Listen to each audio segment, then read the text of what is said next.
Hey guys, welcome back to the channel. This is story about what if Naruto becomes Master of Wind in Fuinjutsu Part 1. Before I start, please do support for more amazing content. And comments for Part 2. Do consider to subscribe my channel and share my video to your friends and check out the description as well. Let's start the video. It was quiet and empty on the streets of Konohagaku no Sado, also known as the village hidden in the leaves. Even if it was bigger than most towns, there was no move in the night, not even stars were shining, hidden behind the heavy clouds. The only source of light were street lanterns and few still lighted windows. There weren't many people in the northern part of the city, where were placed more of the biggest mansions. Apart from the 3 shinobi returning from their mission and 1 drunk man, who was returning, or at least trying, to his home, only the occasional ANBU patrols were disturbing stillness of the night. There was one more figure in this quarter. Small one. No higher than 12, 13 years old child. From its build it was clear that it was a boy, clad in a tight matching pants, long-sleeved shirt, a coat with deep hood and wide sleeves and soft leather boots, everything in gray camo marks. The hood was up, covering his hair and hiding a part of his face in the shadows, already hidden by a blank mask. He also had a gray pouch strapped to the back of his waist. The gray-clad boy was sneaking through the streets, sticking to the shadows. The ANBU patrol walked just a few feet from him, but even when one of them looked directly in his direction he didn't saw him. No wonder. While moving in the middle of the street the boy's figure was melting with the surrounding. In the alley's shadow, while motionless, it was more possible to walk on than see him. Finally, the boy reached his destination.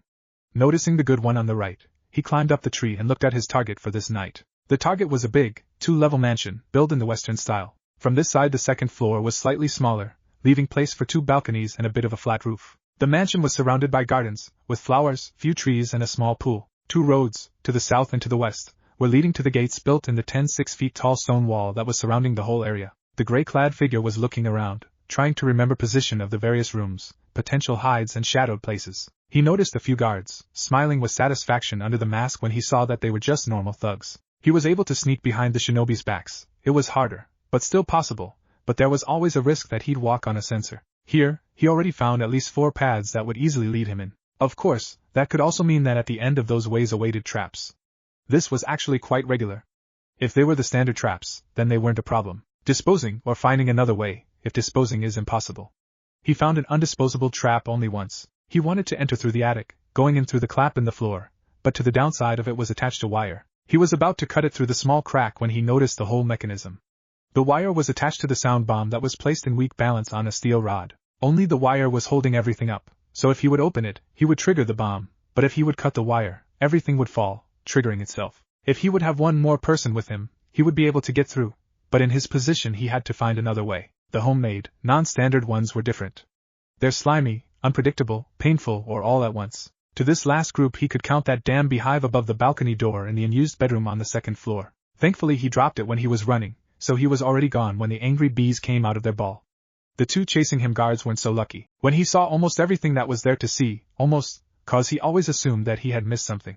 That way he was always on guard. Better safe than sorry, he rushed into motion. Jumping forward from his tree he landed on the wall that was surrounding the whole mansion and quickly slipped down, hiding into the wall's shadow. He looked around, just to be sure that what he saw earlier and sensed now was accurate, and there wasn't anyone around. Once sure, he sprung into action, running to the nearby tree, using every bit of shadow to hide. He regretted that there wasn't any gaps in the layer of cloud. A bit of moonlight would make the shadows deeper. Nevertheless, using the same technique he passed the distance between the wall and the proper mansion, disappearing every moment, melting with the surrounding like a ghost. No one saw him, not even when he ran a few feet in front of patrolling guard. When he was close to the house he speed up and run up the wall. After making 7 steps he jumped and caught the roof of the 1st floor, pulling himself up. When he was already on the roof he crouched and looked around for any sign of alarm. Every single move, from the jump on the wall to the crouch and look behind, was done quieter than falling of the leaf. There were 3 scrapes of a tiled roof with 2 balconies between them. The boy was standing on the far left scrap. He crept to the nearest window, looking through it. Inside he saw a kitchen, with 2 maids still working. He knew that he wouldn't go through this one since he saw the light in the window when he was still on the tree, but it was good to know a few more details. This could help him later. Leaping over the rail the figure jumped on the 1st balcony. The glass doors that led inside were also lighted, so he approached them carefully, looking inside to see an office, with wooden walls, a desk and few cabinets full of books. He also saw the back of a man in dark blue kimono with brown hair, that were showing signs of graying, sitting behind the desk.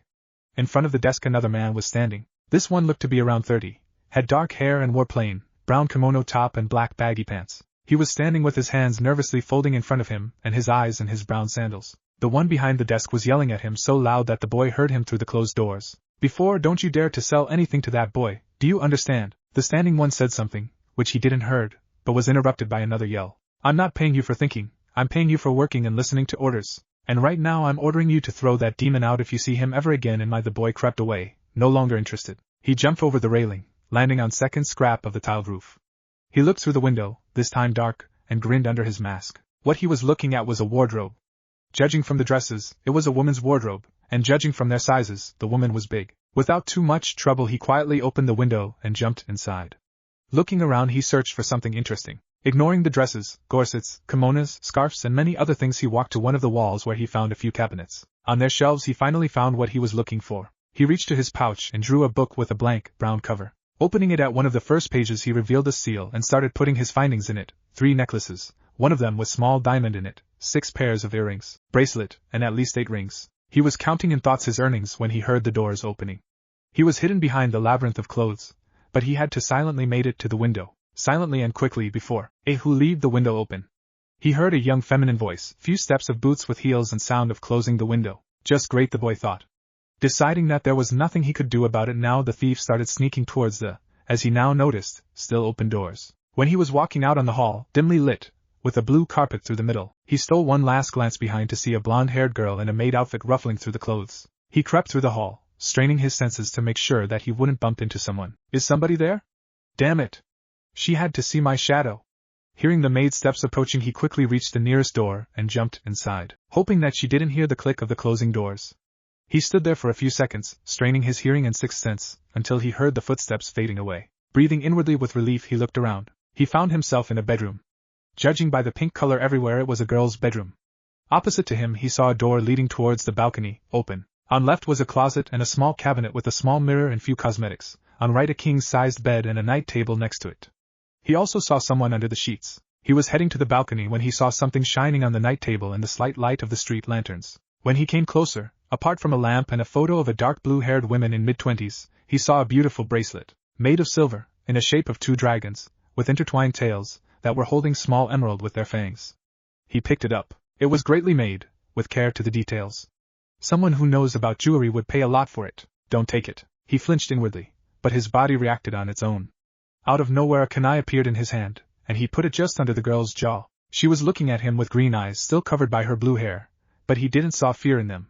He only saw pleading. Please, she begged, seeming to not caring about the blade on her throat. It's from my mother, don't. Her eyes rolled to the back of her skull when he knocked her out with the ring of another kunai that appeared in his other hand. He picked the bracelet from the sheets where he dropped it. He looked at the unconscious girl with understanding in his eyes. Somebody might say that it was stupid to think about bracelet when facing an armed stranger in the middle of the night, in the middle of someone's bedroom, but he knew why she had done that. He knew her after all. He would do the same if he, help. Someone stole Karusuke-sama jewelry. Damn. That maid must have seen the empty shelves. Go downstairs and tell the others. Hami, intruder might still be here. Go check Kaisha-sama bedroom, I'll go to the office. Deep male voice, one used to giving orders. Few quick steps were heard approaching the bedroom's door before they were opened quickly, though quietly. A tall man with brown hair came inside.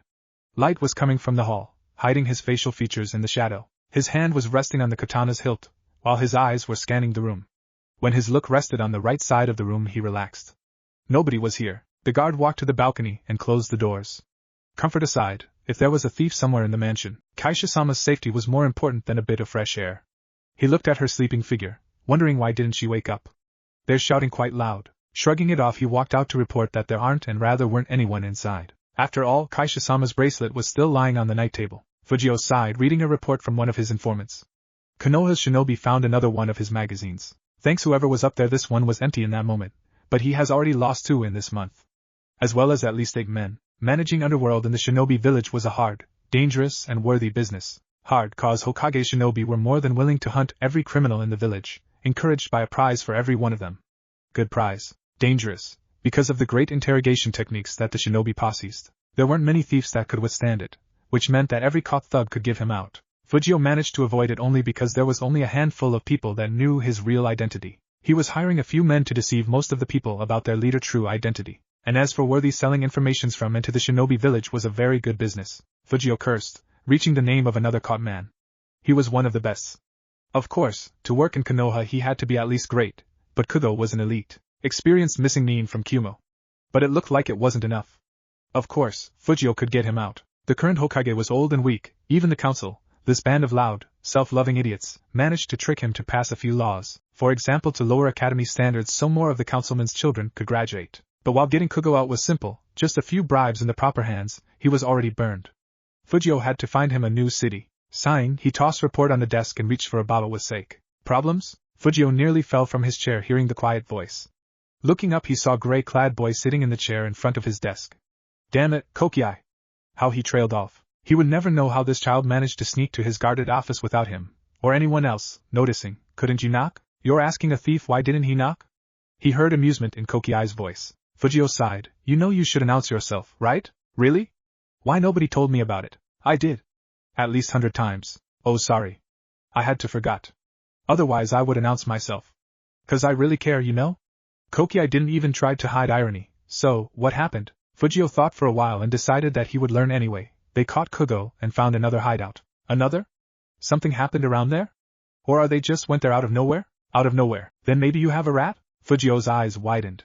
There was going to be a delivery today, but it was delayed. If everything would go as planned this magazine wouldn't be empty. It could have been just a coincidence.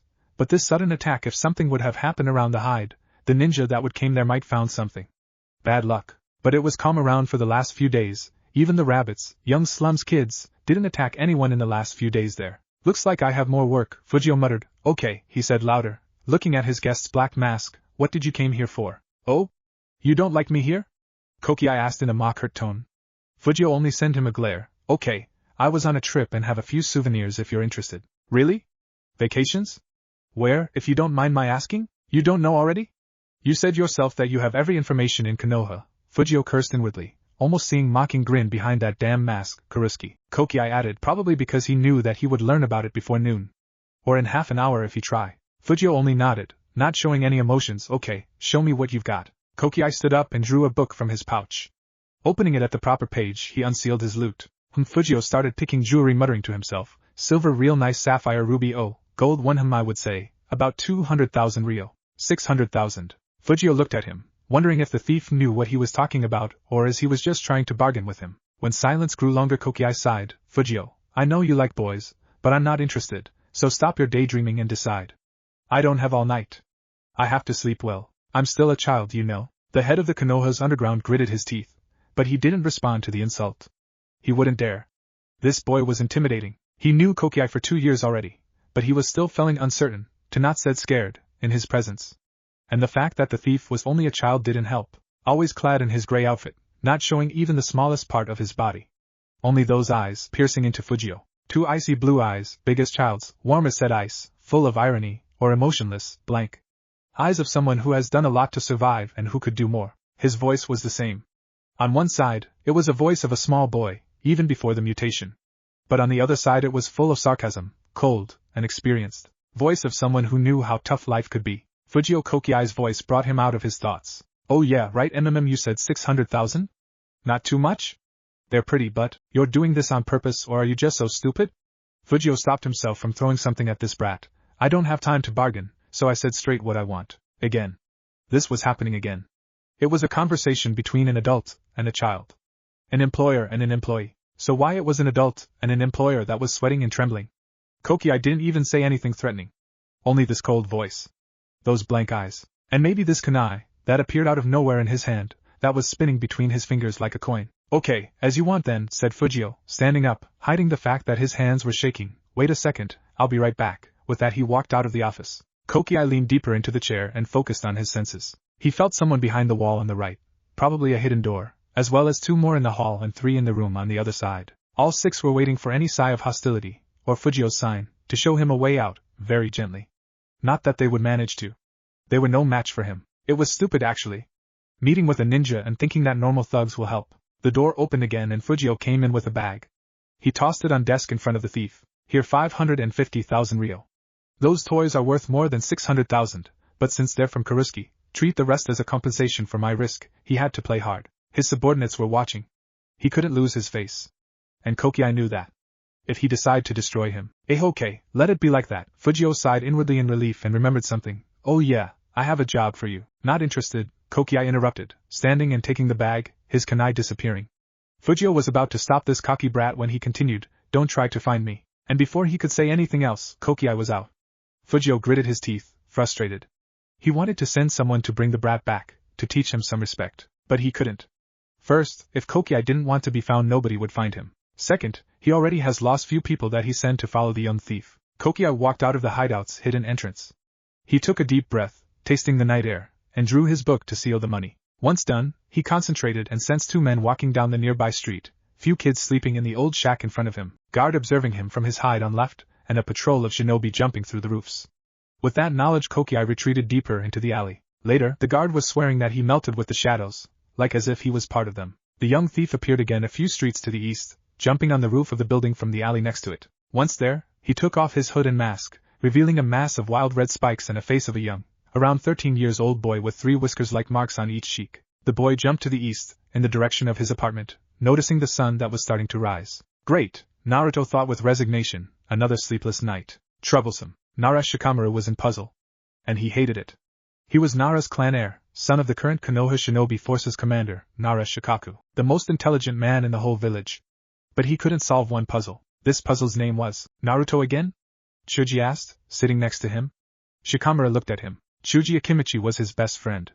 He had brown, medium-length hair and a chubby face.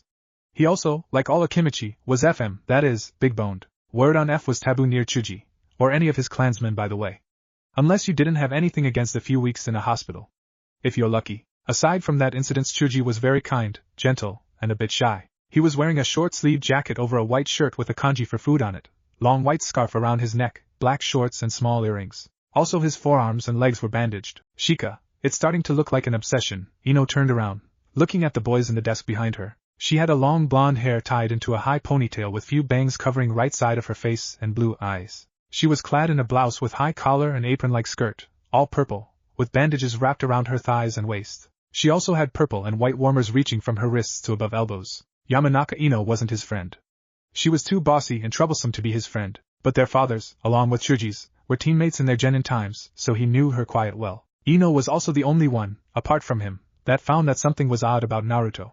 Her clan, Yamanaka, was famous from their mind techniques and psychological skills. Ino found Naruto strange when she was practicing reading body language and facial expressions. It was one of the exercises meant to prepare her to using mind techniques. She wasn't actually supposed to use it on her classmates, but she couldn't help but to want to know more about a certain boy in the class. Then she used it on the others out of simple curiosity. Naruto was one of the last. Until then she thought about him as a quiet and not interesting commoner, and when she tried to read him he was relaxed and bored.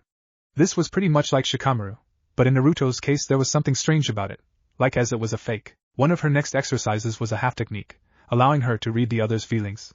It was one of the steps to learn her first Yamanaka mind technique, mind invasion. This time Naruto was one of the first to try on her new skill, losing only with certain boy again. She was very curious, but she found only disappointment in both cases. This time there wasn't even some fake curtain. There was completely nothing. Both boys were unreadable, like a blank sheets of paper. She asked her father, Yamanaka Inoichi, about this. Apart from a good scolding, she received quite surprising answer.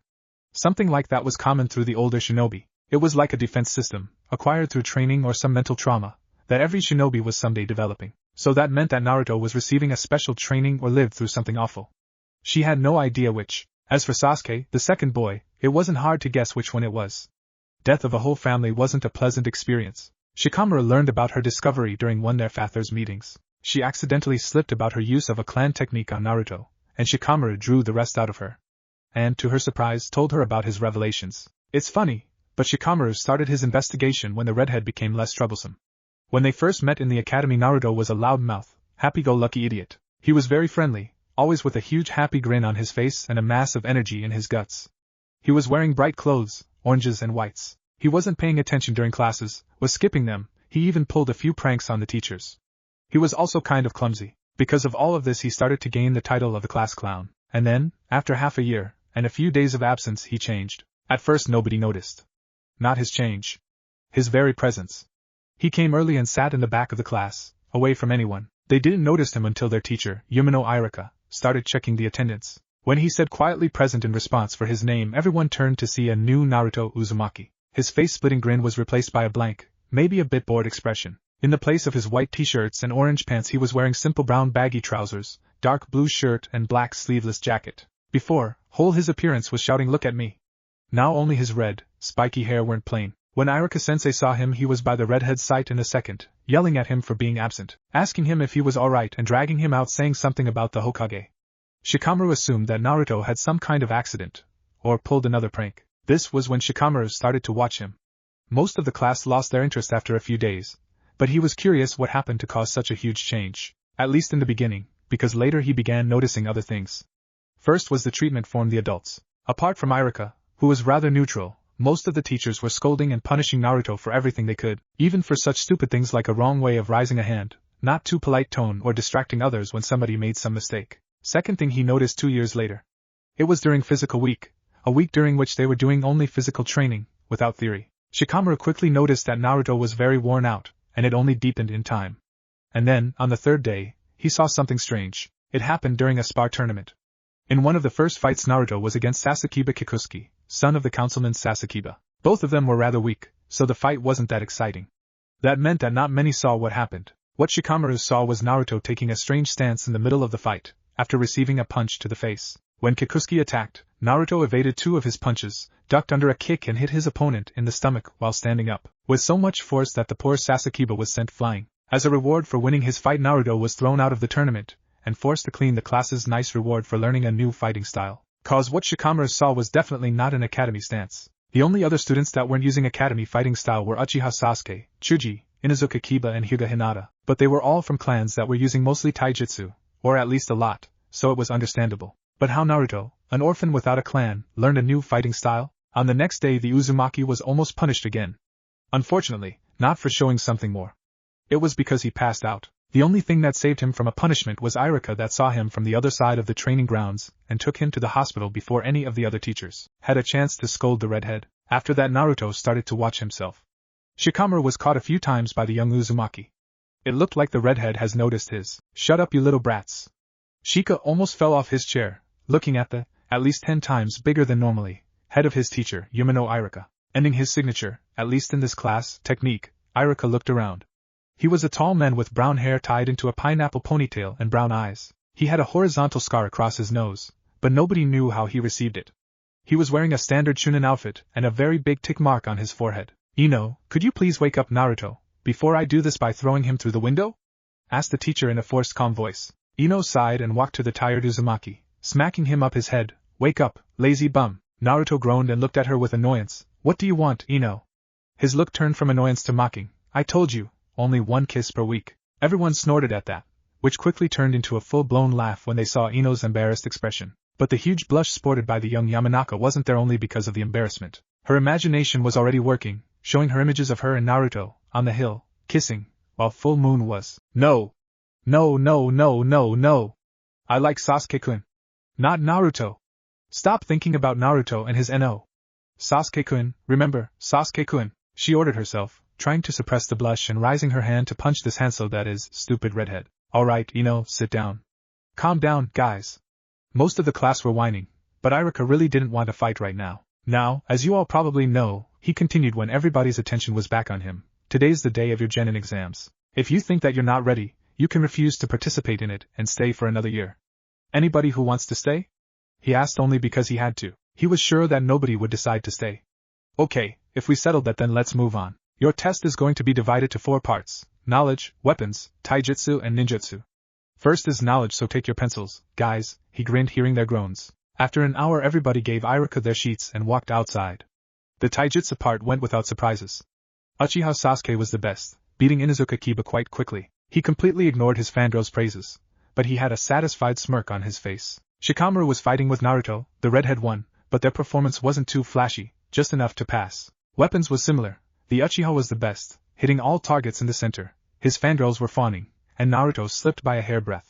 To pass the ninjutsu test the students had to perform 3 academy techniques: clone, change and substitution. Most of those who passed to this point were calm, cause those 3 were rather easy. When it came to Naruto, he quietly walked inside the class where the teachers were testing them. Walking through the door he saw Iruka sitting behind the table in front of him and Mizuki, Iruka's assistant, sitting in the far corner of the room. "Okay Naruto, you know what to do. First change." The young Uzumaki put his hands in the hand seal and changed into Iruka. "Good, now substitution." Next thing Iruka saw was himself sitting in a chair behind the desk. He stared at this for a few seconds, until Naruto dropped the change, revealing himself. He changed himself and me and switched our places with substitution. And judging from Mizuki's face, he didn't notice anything. Iruka was impressed. Changing place with other person wasn't that hard, but needed a lot of hard work to reach, and without the hand seals it was even harder. It was at least low chunin level skill. Very good, Naruto, I'm impressed actually. Now clone, Iruka said, frowning slightly. 3 days ago Naruto couldn't make even one healthy clone. They're all sick and lifeless. By academy rules, he couldn't pass him without this jutsu, but this situation showed him that the redhead had great potential, despite his poor grades. He was going to talk about this with Hokage. Naruto casually put his right hand into pocket, while raising his left to make half-tiger hand seal and said, clone technique. Without even a smallest cloud of smoke appeared 13 exact copies of Uzumaki, with his red spiky hair, brown baggy trousers, dark green t-shirt and black leather shoes. Wow, Naruto! You couldn't make even one 3 days ago. Iruka was positively stunned. Well, I worked a lot and got a hang of it yesterday, said Naruto, letting go of the tag in his pocket and scratching the back of his head. Great job, Naruto. Congratulations, you pass. Iruka handed him a protector with a smile on his face. Thanks, Iruka-sensei, said Naruto with a small hesitation, taking his hitite. His gratefulness was genuine. Iruka was one of the few people who were treating him normally. Damn, I had such a great plan. Mizuki's face was blank, but inside he's burning with rage. What am I going to do now? I can't steal this scroll myself. It's too risky, damn demon. Kakashi? The Jounin asked with his only visible eye still in his orange book. I asked, do you have any request about your genin team? Sarutobi Hiruzen, Sandaime Hokage of Konoha, looked at one of his best and laziest ninja with slight impatience. Oh? Sorry, Hokage-sama. Kakashi closed and hid his book, probably more because of the stares of a few female Jounins than Hokage. I have only one request. I received this request already, Sandaime interrupted. Uchiha Sasuke will be on your team as you wish, saying, you the Hokage meant, council, now Toriko, any? Actually, this time it was Kakashi's turn to interrupt. I wasn't talking about Sasuke. This is the council's request, not mine. Everybody looked at the one-eyed Jounin, surprised. If he had a request himself, then that meant that he wanted to become sensei for someone this year. Who are you and what have you done with Kakashi? Thought almost everyone. So who do you want, Kakashi? Asked Hokage, though he already had his suspicions. After all, Kakashi was one of those who knew Uzumaki Naruto. Huh? You want the worst student in the class? Maybe in the whole year? Asked Sarutobi Asuma, Hiruzen's son, who already decided that he want the new Ino Shikacho trio. From what I heard, he couldn't even do a single clone. His clone problem is his tenant fault. Huh? Tell me, what is a trademark of all Jinchuriki? Kakashi asked. I don't know, turning into a giant beast with a lot of tails, huge chakra reserves, special Jinchuriki. Exactly, huge chakra reserves, Kakashi pointed out. And what can you tell me about control when somebody have so much chakra? His question quickly put one answer in every mind. Non-existent, muttered Yuhi Kurenai, a fresh Jounin who was about to receive her first team. Kakashi is right, the Hokage said. I was going to pass him despite this. But Yumino Iruka, his class teacher, informed me that he managed to create 13 clones during his test. A few surprised looks were sent to him, a few understanding to Kakashi. So that's why you want him, Kakashi? Somebody from behind asked. Actually, I heard about this for the first time. Now all looks were surprised. First? So then why do you? 'Cause I think he's holding back, Kakashi interrupted. I saw him during his weapon test and I can tell that he hit exactly where he wanted. Also, he passed knowledge test only just. So? He was lucky. I would say that too, but all his tests from the last 3 years were like that. But why? Why would he hold himself back? Kurenai wondered. Good question, Kakashi said. Okay, I take it under consideration. Hokage's voice brought them out of their thoughts. Now, let's move on. Toriko, any requests? Kakashi, stay with me for a while. The meeting was over.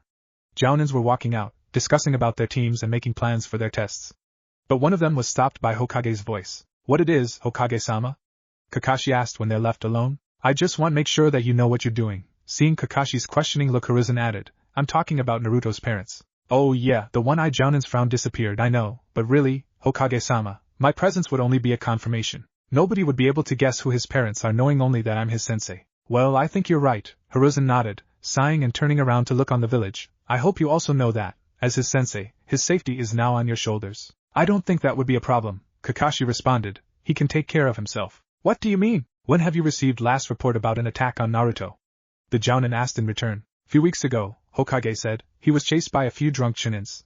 He ran from them. And when have you received the last report about an attack in which Naruto have been injured? This time Hokage took more time to think, at least 2 years ago. That's because he became so good at hiding that he managed to avoid most of those attacks. Even the good ones. Sandaime's shoulders rose a bit. Good ones? This ANBU attack 5 years ago wasn't the only coordinated one. Hokage turned around looking with concern at his jounin and nodding for him to continue. 2 months ago a few young chunins and 2 jounins were searching through the slums in the southern part of the city. They said that they saw a foreign ninja, but one of my friends saw them chasing after Naruto. Why wasn't I informed about this? Hokage's voice became cold, reminding Kakashi his old nickname, God of Shinobi, cause we couldn't prove anything. According to the Konoha's law, for mind reading we had to have at least 3 proofs. They could always stick to the story with the foreign ninja and say that following Naruto was just a coincidence. Slight annoyance was evident in Kakashi's voice. We had only our word against theirs. Hokage nodded. He also didn't like it, but it was a law established by the Nidaime, to prevent abusing of the mind techniques. I assume that there were other incidents like this. Hi, Hokage-sama, Kakashi didn't elaborate. I want you to report me about them from now on, Hokage said after a bit of though, turning to the window again. I also want you to discover Naruto's level. And why did he hide it? Hi, Hokage-sama. Sarutobi waved, allowing Kakashi to leave and looked at the Hokage mountain. He was thinking about his successor's last wish when he noticed that the jounin didn't leave. Anything else? Hokage-sama, about this shinobi attackers. Kakashi trailed off. What it is? Hokage hurried him while still looking out the window. They seemed to understood the whole sealing process. They aren't attacking him because they're afraid, but because they hate him, or rather the Kyuubi. They just want to hurt the fox. Even he stopped for a second, but quickly continued, even if this means sacrificing Naruto. Hokage closed his eyes. That was much more dangerous. He could understand fear. Scared people were able to do a lot, but they were acting on impulses, without thinking about consequences. But if what Kakashi said was true, then they're acting on grief. They were still mourning their loss, and wanted someone to pay for it. And since they had their killer in the village, they wanted to make him suffer. The worst thing was that it was pointless. By attacking him they won't hurt Kyuubi, they will only hurt Naruto. The fox won't even feel anything, and if they kill the boy, the Kyuubi will be free. At least for a while. Because killed Biju do not die. It just disappears to, in the other place, after few years, appear again, free and untamed. The only thing they will gain is a few years of peace, after which they will be forced to take care of the unleashed giant fox. I understand.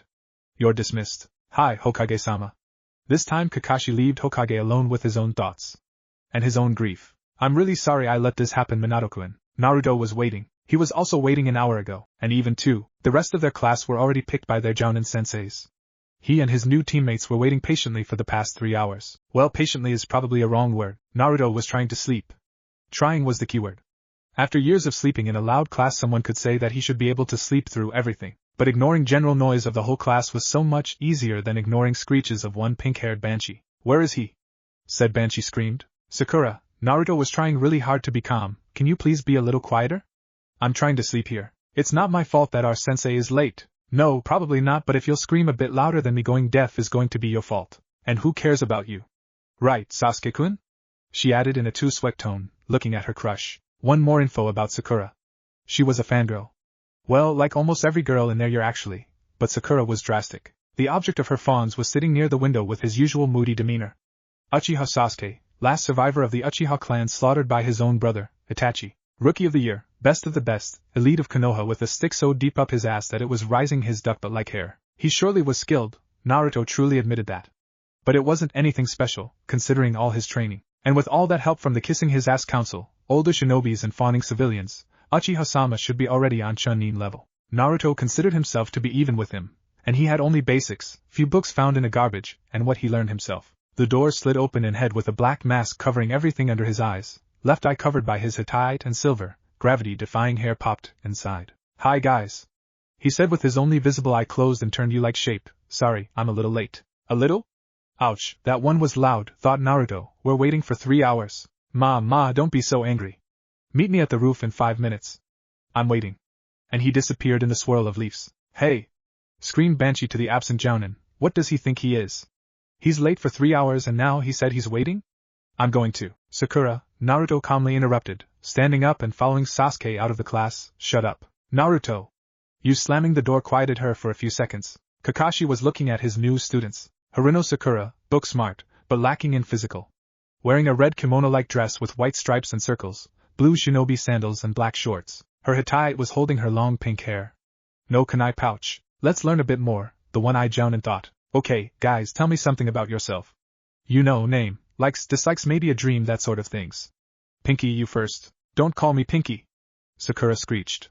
Sitting beside her, Sasuke flinched a bit. Naruto was still looking asleep on her other side. Ma, don't need to be so angry, Kakashi calmed her. wondering why nobody wrote in her file that she had such a weapon. So? Go on. But I'm not quite sure what do you mean. Sakura looked at him helplessly. Maybe you go first, and show us how to do it, sensei. On the outside he just shrugged, but inside he was frowning. She is trying to gather some information, or she's just dumb. Well, my name is Hataki Kakashi.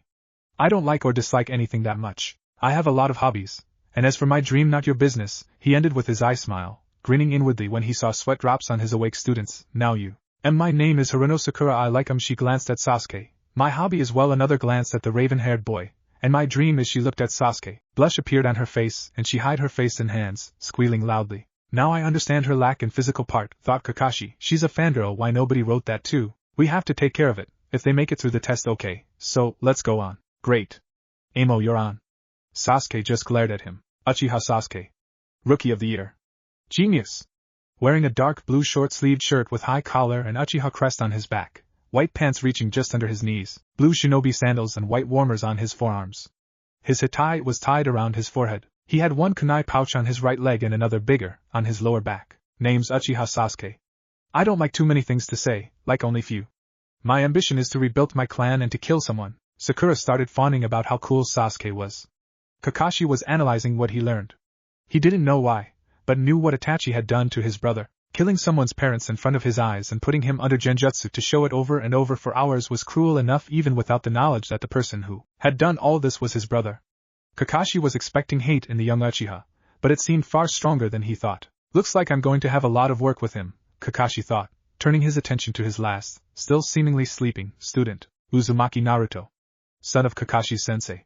Dead last of the class, able to overrun ANBU. The boy was wearing black baggy pants, matching sleeveless shirt with a zipper open to his collarbone revealing his hitai tied around his neck. He had also black leather boots, gray camel warmers on his elbows and matching fingerless gloves with metal on their backs. He had 2 pouches on his lower back, but they seemed to be filled with books. Kakashi also caught a glimpse of some markings on his gloves. Seals? He's definitely not a dead last. Sleepyhead, your turn, he said loudly.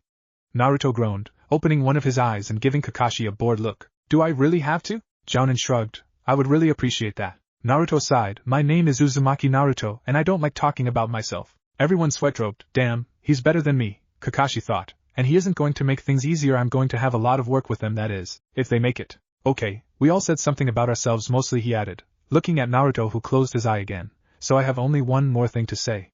Tomorrow we will have a test. If you won't pass it, you're going back to the academy. He grinned inwardly when he saw shock and fear on his genins' faces and frowned seeing unchanged, bored look on Naruto's. He knew or he's great at hiding his feelings. But what about test academy T-test, stuttered Sakura. Pre-test. Only to weed out hopeless cases. So, meet me tomorrow at training ground 7, 5 a.m. sharp. That would be. He was interrupted by the appearing of 3 new figures via body flicker next to him. First was a beautiful woman with long, dark hair and ruby eyes. She was wearing a dress that looked like made of bandages, that was reaching to her thighs, with mesh shirt visible underneath and red sleeve on right arm. She had bandages wrapped around her thighs and her arms, from elbow to her hands, without fingers. She also had black shinobi sandals and hitai tied around her forehead. Second figure was a tall man with short hair and beard. They're black, but here and there few gray hairs could be found. He was wearing standard jounin outfit, with his hitai tied around his forehead, white shawl with some red and blue symbols around his waist, and kunai pouch on his right thigh. He had also unlighted cigarette in mouth. The last one was also a man. As his companion, he was wearing standard jounin outfit, but he had longer, shoulder-length gray hair and gray, kind of dull eyes. He had also, aside from pouches like others, 2 long daggers on his thighs. Hey Kakashi, the one with the cigarette said, can we talk for a while? Sure. You guys, he turned to the genins, are free for now. Actually, dark-haired woman interrupted. We want you 3 to wait while we're talking, okay? Kakashi sent her a lazy look, frowning inwardly. What did they want from his genins? Okay, guys, give us a second. When they nodded, he stood up and disappeared in the swirl of leaves with his fellow jounins. Strange, Sakura murmured, frowning slightly. What's strange? Sasuke asked. He probably just received a mission, and they took him to talk without witnesses, period. Well, maybe, Sakura said, unwilling to disagree with her Sasuke-kun. Idiot, Naruto muttered under his breath, but Sasuke heard him nonetheless. What was that, dead last? He asked, glaring at the redhead, who didn't even open his eyes. If you have something to say, then feel free to say it, Uchiha added, still glaring at Naruto, while Sakura only looked from one to another, easily feeling the tension in the air. Naruto opened his eyes and was about to answer Sasuke, but was interrupted by Kakashi's appearing. Sorry, but we have a little change of plans. Our meeting will be at 1 p.m. at the training ground 73. Why? Naruto interrupted. 'Cause I have a mission tomorrow, Kakashi said, looking straight at him. You have a mission, sure, Naruto muttered, not even trying to hide the sarcasm, though keeping it quiet enough that only Sasuke and Sakura heard him. Don't be late, guys. With those words Kakashi disappeared again. HN said so. Sasuke's superior smirk didn't disappear even after "Are you fucking kidding me" glare from Naruto. You're great, Sasuke-kun. Sakura squealed. Naruto only shocked his head. Something wrong? Uchiha asked, looking at him defiantly. Naruto looked at him, then at Sakura, and back again. Don't you two think that this is weird that he have a mission just after receiving a new team? Maybe it's something only he can do? Sakura asked in an uncertain tone. And this hard mission that only he can do is going to take him only few hours? That means that he's good, Sasuke said, clearly pleased by a prospect of a powerful teacher that will train him to prepare him for his ambition. Naruto sighed and shrugged, standing up. He jumped off of the academy roof without a goodbye or even a word. If they wanted to be idiots, then he wasn't going to disturb them. After all, even if he received this mission, why the hell did they change the place? Damn it! Where the hell are those A and B when they're needed? Thought Naruto, jumping through the roofs. Behind him he sensed 3 other figures. They're on the outskirts of Konoha, running towards forest. Why they were in such a rush? How did it all started? Well, quiet normally, yet a bit strange. Normally, cause until noon nothing interesting happened. Normal morning, normal shopping under change, normal training in the training ground 26, on top of the Hokage mountain. When sun stopped its journey in the middle of the clear sky, he returned to his apartment. Quick shower, grabbing his pouches and something to eat, and he was out again. On his way to the training ground 73, when he left the outskirts and reached the forest, he caught up with Sasuke. Uchiha didn't show any sign of noticing him apart from speeding up. Naruto was tempted to accelerate as well, but shrugged it off. Training ground 73 was one of the furthest. It laid over 10 miles to the southwest from the outskirts, and more than 13 from the Hokage Tower. That's why, despite that they had over half an hour in advance, they reached their destination with only 10 minutes left. And that's when the strange part started. 'Cause when they jumped out of the forest into the clearing, they saw Kiba, Shikamaru, Sayuri and few more from their academy class. Sasuke Kyuin! Screamed Sakura, jumping on him. Sasuke sidestepped and looked at the rest, totally ignoring the laying on the ground Pinkette and fawning Ino. What are you doing here? Demanded Uchiha. Our sensei told us to come here for a test, Ino responded sweetly. Maybe they want to mix our teams? It would be great if we end up together, right, Sasuke-kun? In your dreams, I know pig. Sakura screamed, jumping on her feet. Shut up, forehead. Ino wasn't as loud as Sakura, but she wasn't that far behind. Naruto looked around. The area was quiet, normal.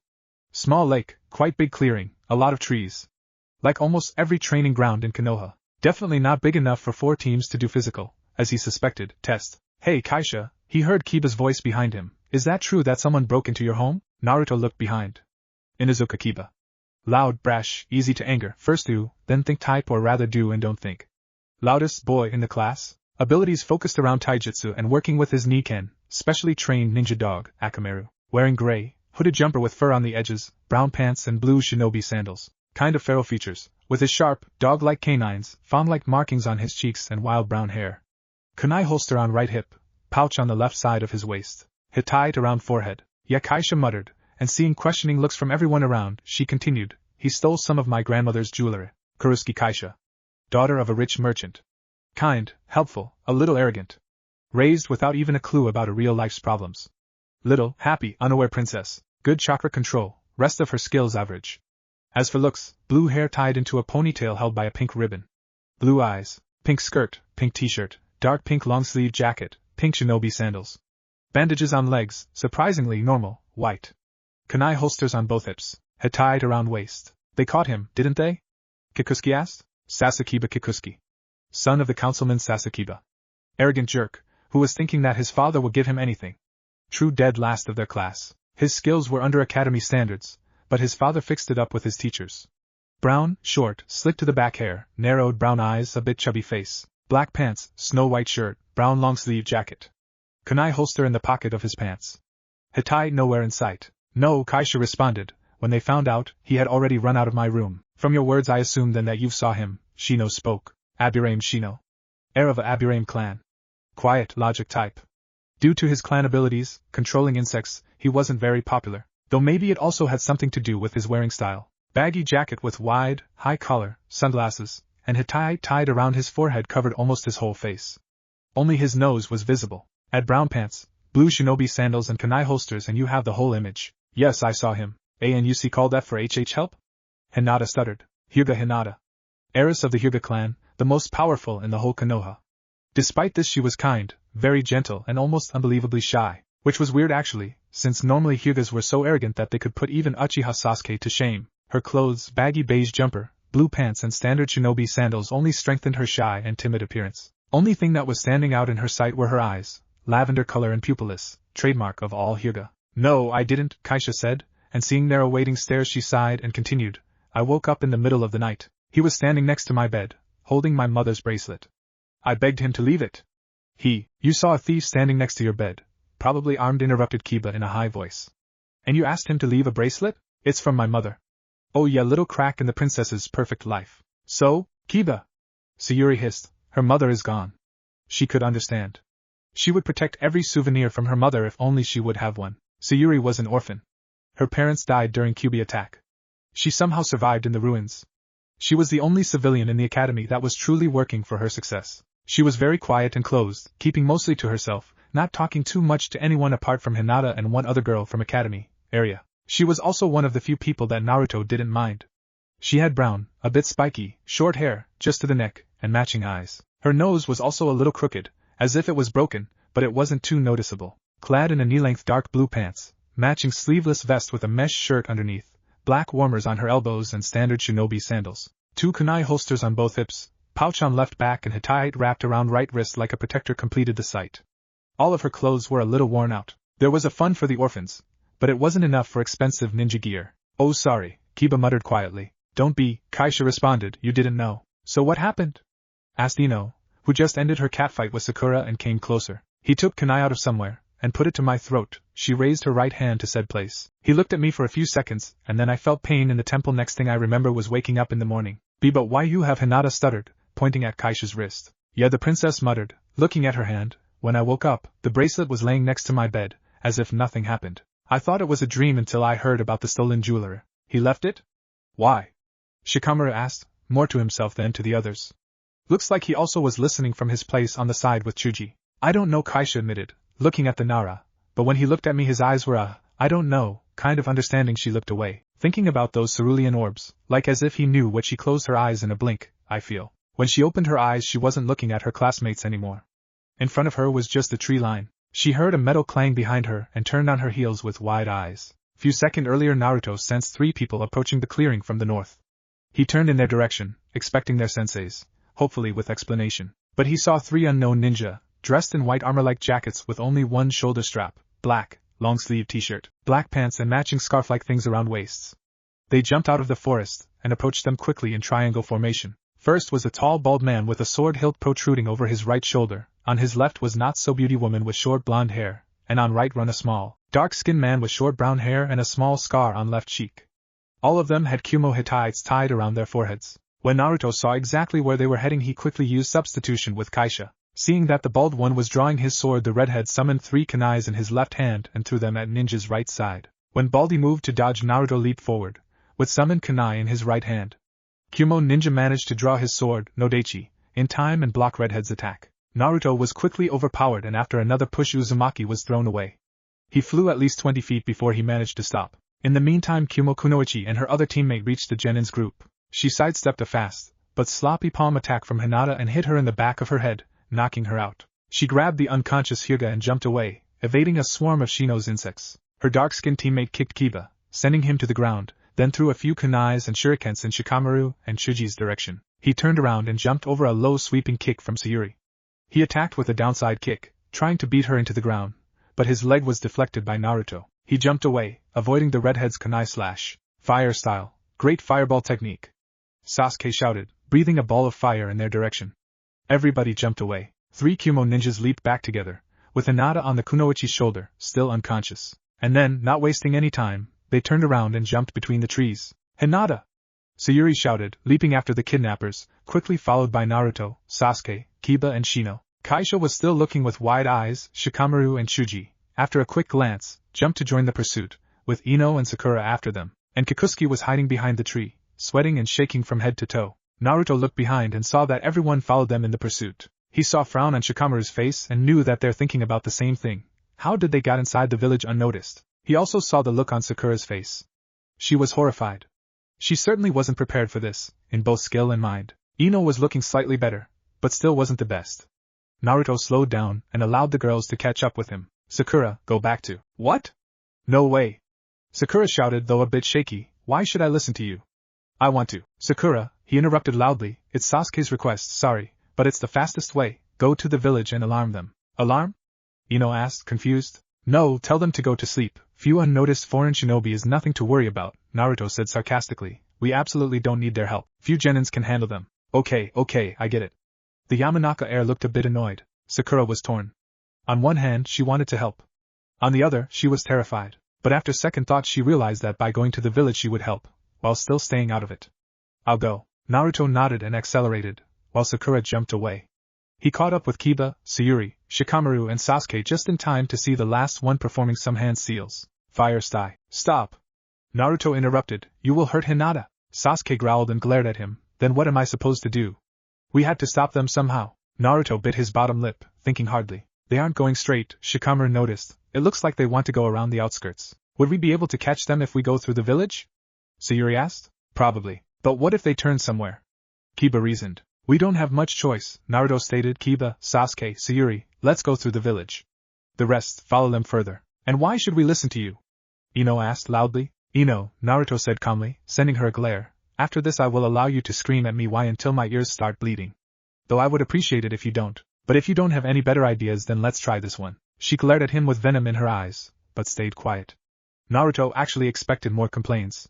It looked like he had to give his former classmates some credits. Leave your clones, Shikamaru proposed, maybe they won't notice. Alright.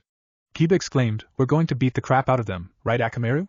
Said Dog barked in agreement from his place in Kiba's jacket. Sasuke snarled. Let's catch them first. Naruto cooled him down, pulling a tag from one of his trousers pockets. He caught Shikamaru's interested look but shrugged it off. They created clones for each other. Team 10 with Shino and clones continued their pursuit, while Naruto, Sasuke, Kiba and Sayuri bolted to the right. When he emerged from the forest and jumped through the first roofs, Naruto concentrated and cursed. During his night trips he had to avoid ANBU patrols almost every 10 minutes, and now he couldn't feel anyone above the roofs aside from them. Even more, why didn't they notice foreign ninja in the middle of the village? 4 genins ran quietly through the roofs. They wanted to catch them, not outrun them by miles, so they didn't go through the middle of the village, but rather shot through the outskirts. When they reached the forest again, Kiba spoke. So what now? Traps? Where? Sayuri asked with a hint of anger. You know where they would come through? She's right, Sasuke said. Without their precise position we would have to trap the whole forest. Kiba, Naruto spoke. Are you able to find them? I could try. But even if I sense them it would be already too late. Kiba scratched the back of his head. If they don't bump on us I won't be of much help. Damn it, Naruto thought. Why didn't I take Shino? Let's scatter. We'll cover more terrain that way, Sasuke ordered, turning around. Wait, Naruto stopped him. We won't be able to hold them if we scatter. Or maybe you think that you can take the 3 of them on your own? Sasuke gritted his teeth. He was starting to get pissed by this.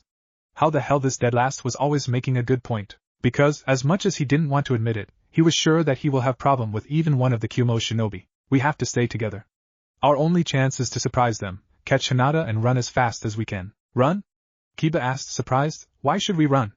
If we hold them for a while, Shino and the rest will catch up, and together we will beat the crap out of them. He ended with a battle look and a fist in his palm. I don't think so, Naruto cooled him. They have to be at least genins. Nobody would send genins inside the foreign village. And on top of that something is going on in Konoha. We haven't seen any NBU, so they had to be summoned somewhere else. We don't have time to play here. Okay, I get it, Kiba burst. Not that anyone believed him. So what's the plan? Sayuri asked, wanting to end the chit-chat and get to rescuing Hinata. In response Naruto sighed with resignation and make a cross-shaped hand seal. Wind clone technique. Kyumo ninjas were speeding in a formation through the forest, with the dark-skinned in front as a lookout, the kunoichi in the middle, still carrying the unconscious Hyuga, and the bald one as a rear guard. Their rendezvous point was on the northern edge of the village. Thankfully, pursuing them genins weren't fast enough. As long as they won't bump into someone they should make it. Suddenly Scar jerked his head to the right. What is it? Kunoichi asked. Nothing, he said uneasily. He thought that he saw something by the corner of his eye, but he wasn't sure what. He wasn't even sure that he saw something. What he didn't see was Naruto, who stormed through the open part of the forest just in front of his eyes, but still invisible. Maybe because he was melting with the surroundings. Or maybe because of his high speed, at least 5 times higher than the Kyumo ninjas. It was the nail in their grave. Cause half a minute later all shit broke loose. First was a huge fireball, shot from the left, that hit the trees in front of them, ablazing them and stopping Kyumo ninjas. Then, from each side came what appeared to be huge gray drills. They leaped back to avoid them. Bald and Kunoichi jumped together to the left. The Nodaichi wielder drew his blade just in time to deflect a hail of kunais that was sent their way. Turning in the direction from where they came, he saw Naruto, who jumped at him with another kunai and right-handed reverse grip. This time it was Bald's turn to be sent backward. The power behind Redhead's jump was so great that when he slammed into his opponent, clashing their weapons, he sent him into the tree trunk. Unfortunately, Kumo Ninja managed to backflip and land on the tree. While Baldy was busy deflecting Naruto's hail, Kunoichi turned around to face Sayuri, who also jumped on her from the tree. Blonde drew kunai with her left hand and was preparing to defend when she felt few taps on her right shoulder and back. Her whole right arm and shoulder became numb. Hinata, who revealed to be conscious, used this to break her grip and jump away from her. Sayuri reached her in the same second.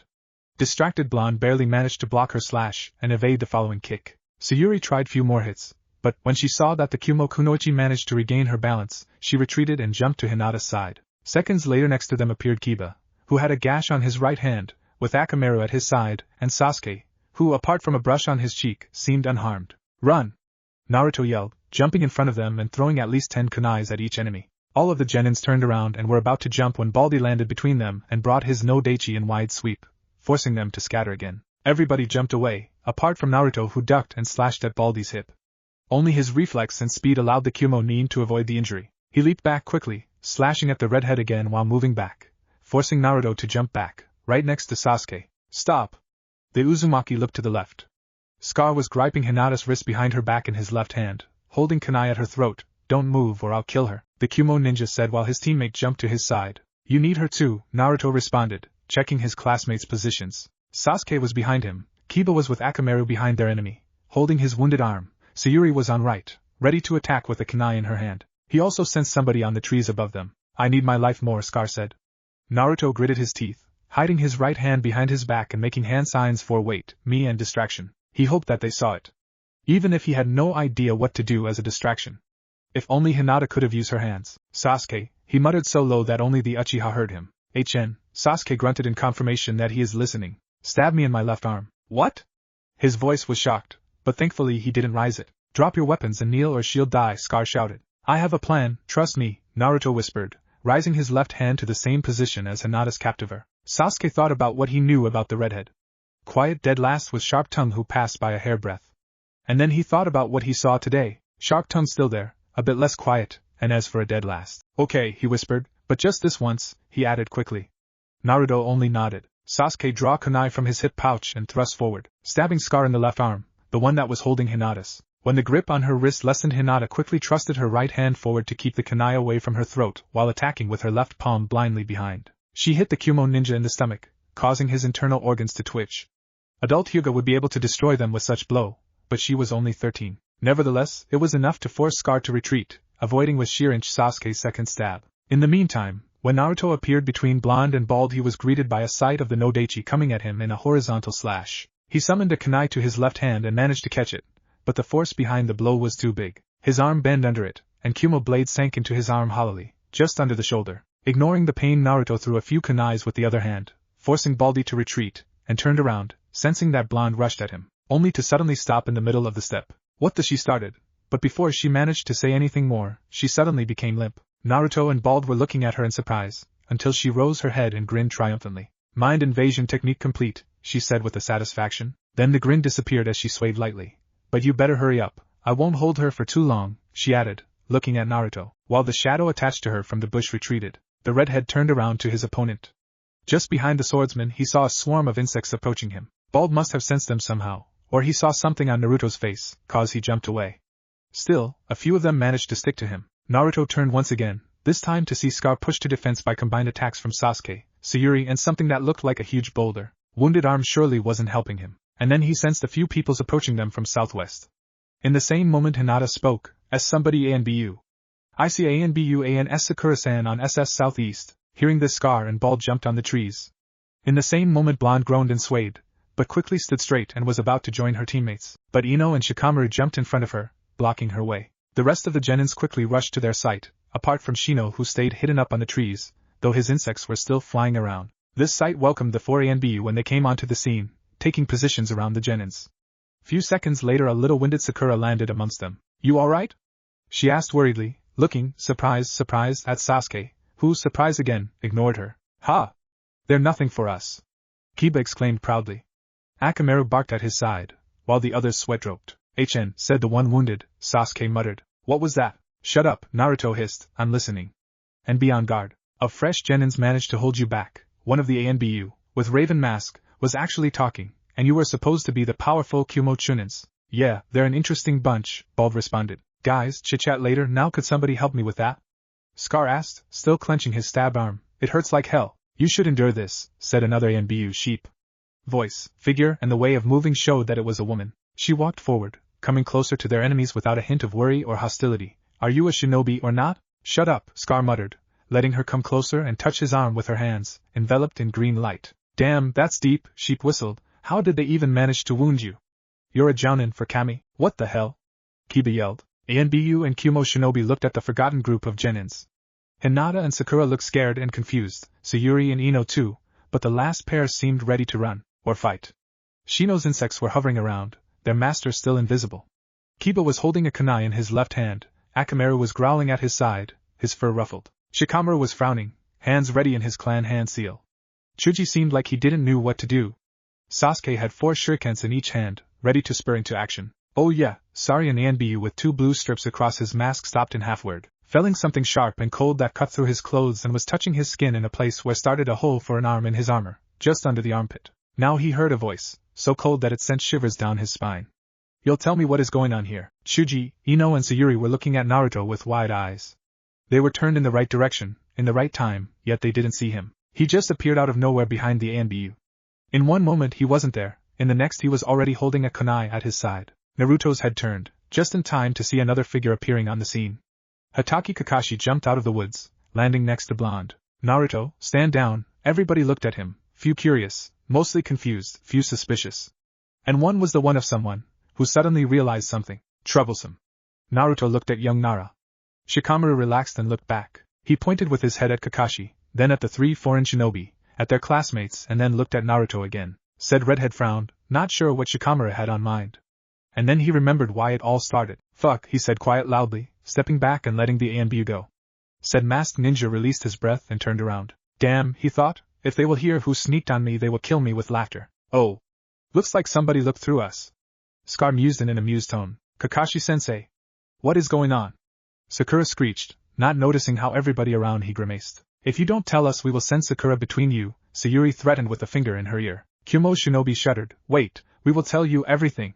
Scar said quickly, raising his hands in a defending manner with a nervous laugh. You see, this, you should probably drop it first, Kakashi interrupted. Oh yeah, sure, Scar said. He and his teammates rose their hands in half-tiger hand seal and said in unison. Kai! 3 Kumo ninjas disappeared in a poof of smoke. In their place stood now 3 jounins that came onto the academy roof the day before to look after Kakashi. The one with the beard sheathed his Nodachi with a huge grin on his face. Sensei? Ino yelled. Kakurinai-sensei Hinata stuttered. What the hell is going on?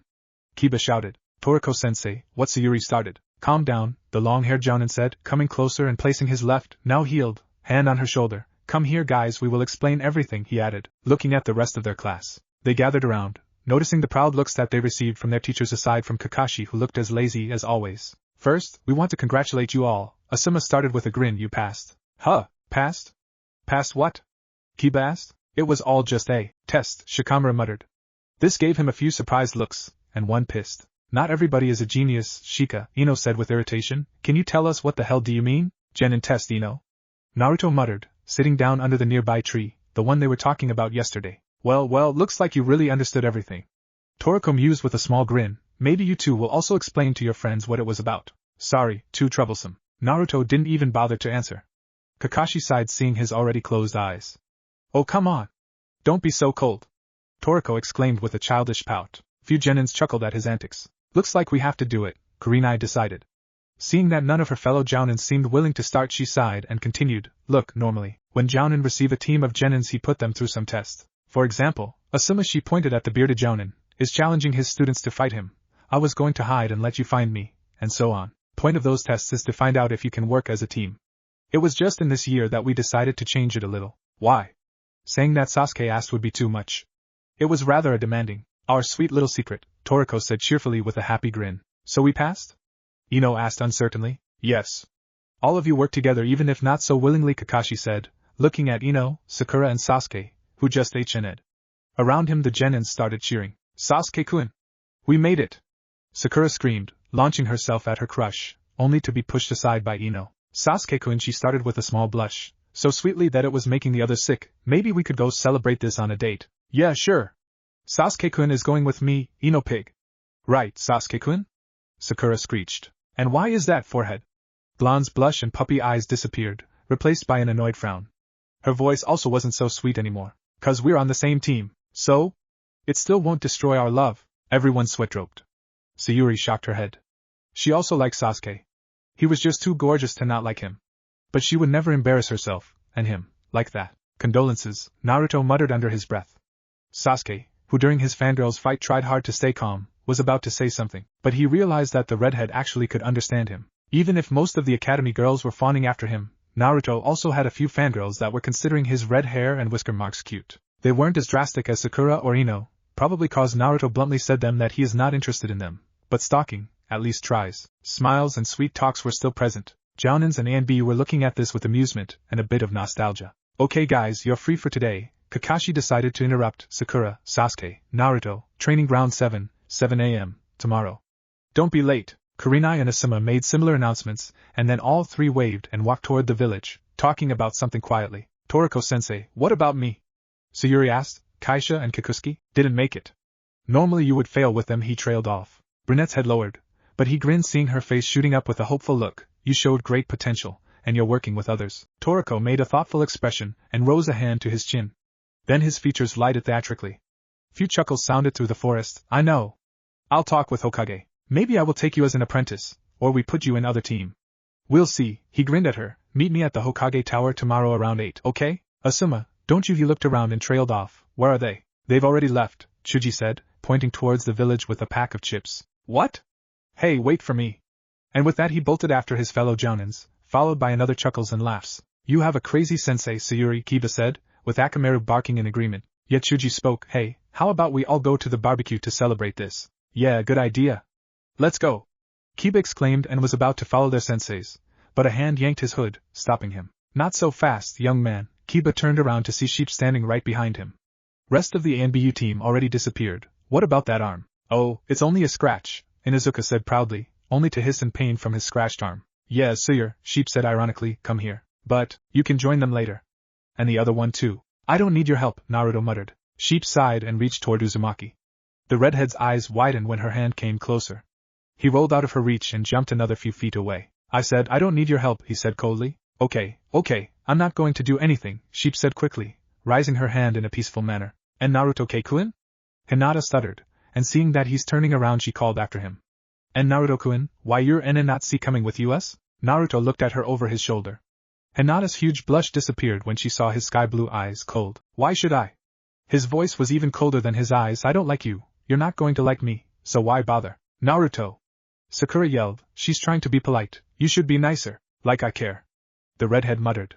He turned around and walked away, fading, melting with the surrounding bush. What's wrong with him?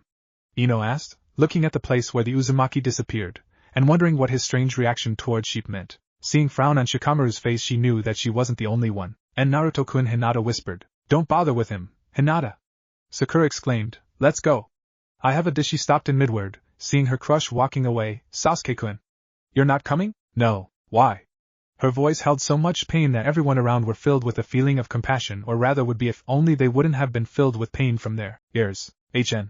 I'm going to train. Seeing Sakura's mouth opening, everybody quickly used substitution. Good choice, considering that even 30 feet away they all groaned in pain. Sasuke-kun. Hokage looked up from his desk when somebody knocked to his office's door.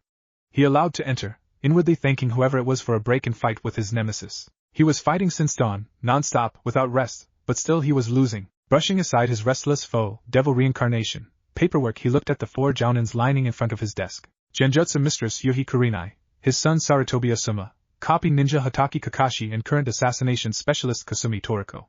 All 4 were ones of his bests. Hokage-sama, you summoned us? Asked politely Kurenai. Yes, I did. You 4 didn't came for today Jounin's meeting. We're sorry, Hokage-sama, said Toriko, looking like a scared kid. We're in the middle of a test in that time. You see, we did a little more original test today and I was informed about your little change. Interrupted Hokage. Don't worry. He added, seeing Toriko's fearful face, which he was sure was only an act, and Kurenai's worried look. I'm not mad for this or anything. It was a good test, it showed how they would react in danger. I just want to be warned beforehand in the future. Now, what I want to know is why did you change the test, and what have you learned about your teams? Normally, he wouldn't occupy himself with the fresh Genin's tests. Jounins were just telling him who passed, and for some time it was all. Not that he considered it insignificant, he just didn't have time for every single shinobi. But this group was more interesting. First, strange tests that they went through. He wanted to know if it was more effective than the normal ones. Second, this class had many clan heirs in it. Only 5 of the 12 Genins weren't heirs or heiresses. Even Naruto was an heir of Uzumaki clan, even if he didn't know that. Yet, this boy was also his third reason to be interested. While he was thinking about all this, the Jounins in front of him were jumping in joy and relief. Inwardly, of course. On the outside they didn't show any sign of their emotions. They were all worried that Hokage would decide that they pushed their Genins too hard and take the teens from them. And after their test the Jounins were too curious for that. I think I should start since it was my idea, said cheerfully Toriko. You see, Hokage-sama, when I was getting to know each of my Genins yesterday I had a feeling down there, in guts, or how they're calling this. He trailed off a bit, looking out of the window with thoughtful expression until Asuma nudged him. Huh? Oh yeah, never mind. Where was I? Oh right, the feeling. When I was talking with them I was certain that they wouldn't make it. Sasuke Kikusuke was an arrogant jerk that Hokage-sama that thought that thanks to his father's position we would give him everything, just like, as I suspect, his academy teachers. Kurusuke Kaisha she just wasn't a material for a kunoichi. She was only thinking about glory of shinobi. She wasn't ready even for a normal life, not talking about ninja lifestyle. But the last member, Sayuri, an orphan, she was interesting. Hard-working, determined. I wanted to try her, but normal tests would give me only part of her skills, and with such teammates I wouldn't learn anything about teamwork and all that stuff. So I came up with a plan, and asked my sensei mates. He pointed at the other Jounins in room. To join me? Then we found another reason to do this. You see, after what Kakashi told us about Uzumaki Naruto we're all curious what he's really capable of. We're sure that in a normal test he would still hold back, so we decided that we need to push him a little harder. And it worked, he ended with a grin, like a child that just accomplished his little project and came for a reward. Hokage chuckled. He liked Toriko. Even after a life as an assassin he still had his kind, childish spirit. At least out of the battlefield. During fight long-haired Jounin was calm, logic, and cold. Somebody who didn't know him might have thought that he had split personality. Well, maybe he has, thought Hiruzen with another chuckle. Good, now I understand why. And it's good to know that Konoha's Jounins are still in great shape as far as ingenuity is concerned. They all nodded in thanks. Now, what can you tell me about your teams? He asked, looking to his right, at his son. I can definitely say that I'm pleased and surprised. Started Asuma. After I talked with them I thought that I received a lot of work. They had potential, I'm not saying they don't, but they just seemed not ready then and there. I saw undecided fangirl, shy, gentle and harmless Akimichi. He used clan's name to not use taboo word. Better safe than sorry. And a lazy, skill-less sleepyhead who only wanted to watch clouds all day. But during their test they worked together, already showing great teamwork. They surrounded us when we're busy with the others, used Naruto and Shuji's attack as a distraction and caught Kurenai with a combination of Nara and Yamanaka techniques. Said Jounin. Kunoichi seemed a bit embarrassed that she allowed few Genins to catch her off guard. Kakashi also said that it was Shikamaru who made most of the plans. Maybe he inherited something from his father. Nara Shikaku, Shikamaru's father, was the most intelligent shinobi in Konoha. He was also Konoha Jounin commander and, as a head of the Nara clan, member of the shinobi council. So I assume that you passed them? Asked Hokage. Yes. I, Sarutobi Asuma, am officially passing Yamanaka Ino, Nara Shikamaru and Akimichi Chuji as the new Team 10. Hiruzen nodded and turned to his another Jounin. Toriko? Huh? Oh yes, sure. Long-haired Jounin trailed off for a few seconds before he started. Like I said before, I wasn't expecting too much from Kikusuke. Kaisha froze during the attack. She avoided injuries only because Naruto used substitution to get her out of our way and place himself in it, which was great show of skill and fast thinking, but it isn't my place to talk about this. Back to our princess. When I came looking for her to her house I learned that she came back with tears in the eyes and locked inside her room. She told me that she doesn't want to be shinobi anymore. As for Kikusuke, during the attack he hid, first behind Hinata, and when he saw that we're coming that way, behind the tree. Like Kaisha, when he get hold of himself, he run to his home. Then he started screaming about a battalion of IWA shinobi. Yes, IWA, how he fought them and then managed to outrun them. And when I came he started accusing me for allowing them to enter the village and risk his life, yelling that his father will punish me, and, when I said that it was a test and that he failed, asking me how much his father have to pay me. Normally Toriko was very friendly towards everybody, but this time Hokage clearly heard disgust in his voice. Now, in Sayuri's case she was good. As I expected, she made it. She quickly reacted to our attack, first took off after us, then she carried her part of the plan without any troubles. She even, together with Sasuke and Shuji, managed to push me to defense, showing not bad teamwork. So what do you want to do with her? Interrupted Hokage. He knew that if he would allow for it, Toriko would continue convincing him until midnight, or even longer if he would have to. Put in some other team? Actually, I want to take her as an apprentice, said Jounin, kind of shyly, like a kid expecting yelling and scorning. But Hokage wasn't yelling. He was too surprised for this. He couldn't remember how many times he heard Toriko assuring him that he doesn't want an apprentice, that his specialty is not good for teaching young genins. Assassin as a sensei? After his praises, Hokage thought that he just didn't want it to waste Sayuri's talent only because of bad luck during team forming. But, why? Because I have a feeling that she became a great kunoichi. She already has great skills, and she's determined. She isn't going to withdraw. An assassin's look once again trailed outside of the office. I think I knew her mother. And if I'm right, then I have a debt to pay. That's why I'm asking for a permission to take Sayuri as an apprentice. Hokage nodded. He would have to check him sometimes. That would be his first student after all, and personal apprentice at that. But he was rather calm. Permission granted. Sayuri would become your apprentice. Now he looked at his next jounin, who was now sporting an orange book. Kakashi? Oh sure, he put his book in pouch, hiding it from Kurenai's murderous glare.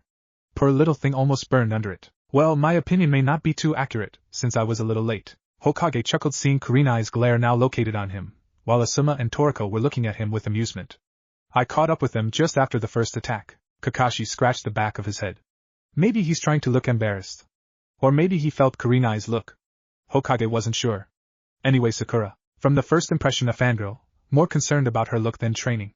According to Asuma's words, she froze during the first attack, but then she made the right decision and went for help. NBU told me that she came terrified, but her report was precise, and she refused to stay behind. She didn't fought, so I can't tell anything about her skills.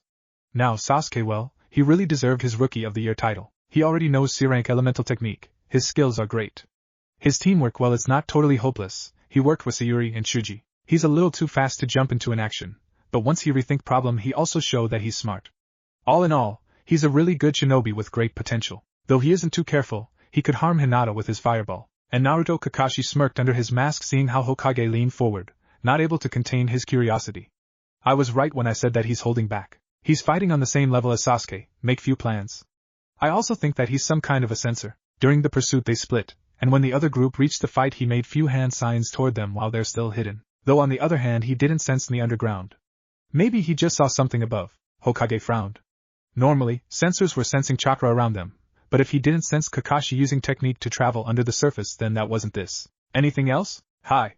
Did you ever heard about wind clones? I was trying to make it, said Asuma before his father could answer. It's a failure. They're unstable. I only managed to make them last few seconds before they dispelled. Well, his survived a bit longer. You sure? Asked Hokage, while Asuma was looking in disbelief. Yes. He made half a dozen of terribly fast clones, and sent them to find out where are the kidnappers. When I looked at them with a Sharingan, Kakashi pointed at his covered eye. They looked like made without chakra surroundings. The air was flowing through them, in and out. If I'm right, he's the first one who managed to create them. Academy student managed to create his own technique? It looked like that. Impossible, muttered Kurenai. Somebody is teaching him? Asked Toriko. I don't know, but let's leave it for another day. Interrupted Hokage. Now, Kakashi, you're passing them, right? Of course, Hokage-sama. I have a little doubt about Sakura, but she was concerned about her teammates. At least one of them, muttered Toriko. So I think I can give her a chance. Good, now that leave us only Kurenai. Hokage looked at the only woman in the room. Hi, Hokage-sama, said Kurenai, forcing herself to not stand at attention. As a jounin and one of the best genjutsu users, she didn't had to do this, apart from the official occasions, but she still wasn't used to this familiarity with the most important person in the village. She was a jounin only for a few months. During the test my team didn't had many occasions to use their specialty, tracking. Only Shino used his bugs to track us during the pursuit. As for their performance, I'm quite pleased. Kiba, as I thought, is hot-headed, but once somebody told him what to do he did his job great. Shino, wisely, used his insects while he stayed hidden in the bush to gain some time for others. Hinata actually surprised me. First when she didn't froze during our attack. She fought back, even if a little sloppy. Then when she waited for the others and used their attack as a distraction to free herself and weaken me. I'm pleased with their performance, and that's why I, Yuhi Kurenai, am officially passing Inuzuka Kiba, Aburaim Shino and Hyuga Hinata as a new teammate. Hokage nodded in acknowledgement. Looks like we have more than few promising students this year, he thought. Kakashi. When one-eyed jounin looked at him, Hokage continued. I want you to find out on what level Naruto really is. Toriko, I want you to come here in 2 weeks with a report about your apprentice progress. Understood? Hi, Hokage-sama. They said in unison. Good. You're dismissed. They walked out, closing the doors quietly. When they're already out of the office, Asuma turned to Toriko. So who was Sayuri's mother? I have no idea. What? But you said? I did. Toriko turned with a huge grin. 'Cause it's touched old man's soft spot. Where the hell are those two? Even Sasuke's poker face, world level 1, faded into a flinch when certain pink-haired banshee screamed. They're waiting at the training ground 7. 2 hours. Again. But for some reason Sasuke wasn't surprised. After he came he sat under the tree and prepared himself for a long waiting. As for Sakura, at first she's at bliss. She's alone with her Sasuke-kun. At last. She grinned. My chance. She quickly get her hair right, adjusted her dress and entered the clearing. Looking around to make sure that they're indeed alone, she came closer, trying to look as adorable as she could, and started bugging Sasuke about date. But even she managed to understand that she wouldn't gain anything after an hour of ignoring. Waiting after this for another hour, in all her embarrassment and humiliation, was wearing her small reserves of patience very thin. Sakura, said very calmly Sasuke, first time this morning actually. Yes, Sasuke-kun? Asked Pinkette, slipping in her too sweet self. Before he could answer, Naruto appeared in front of them. Appeared was a good word, because the only thing they saw was, as Sasuke now realized, something on the corner of his eye he didn't even check. Ah! Screamed Sakura, jumping back and almost falling. Naruto! What the hell are you doing? Don't scare me like that. Huh? He looked at her, seeming genuinely confused. What? You appeared out of nowhere. And where have you been? Naruto looked at Sasuke. That's why I wasn't here. He muttered and then turned to his female teammate, pointing behind with his thumb. I was on the other side of the clearing. Liar! Please be quiet, you don't have to attack me. Attack? What attack? Asked dumbfounded Sakura. You know, that screaming, you use that voice as an attack, don't you? Baka! Sakura continued her assault. Naruto turned her off, and Sasuke was still sitting under his tree with expressionless face. Though inwardly he was chuckling slightly. During academy he was seeing Naruto only as tolerable, which in Sasuke's case was actually quite high. Redhead was normally awfully quiet, but once he started mocking someone it's always a show worth seeing. Sasuke might have even liked him if only he wouldn't have been so weak. This was the sight that greeted Kakashi when he came about a minute later. You're late. Sakura changed the target of her attack. Ma, I just saw a black cat that crossed my path, so I had to take longer way around the village to avoid bad luck. Liar! Few more strikes and one-eyed Jounin's defense will crumble. Boy's only sweat dropped at his poor lie. Inwardly, okay, listen up. We have a few things to discuss, said Kakashi, ignoring fuming Sakura and making a mental note to bring earplugs tomorrow. First, about our daily schedule. From now on, you are going to come here every day at 7 a.m., apart from Sunday, which would be free if I don't say otherwise. We'd do a little warm-up and then go on a mission or do some training. After mission, if we'd still have some time, we can also train a bit. I know it's quite broad plan, but with time we'd add another thing. Any questions?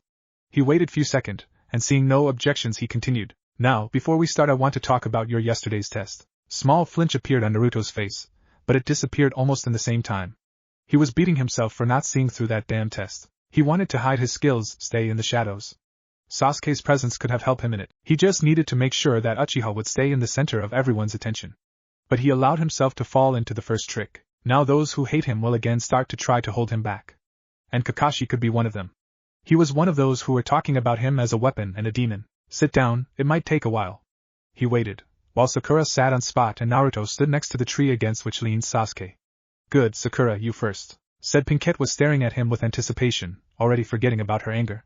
I don't have many things against you. Sakura's face beamed in happiness and a bit of pride. You just wasn't ready. And it all disappeared. You froze during your first encounter, not even trying to do anything. Don't worry, it's quite normal in the first fight.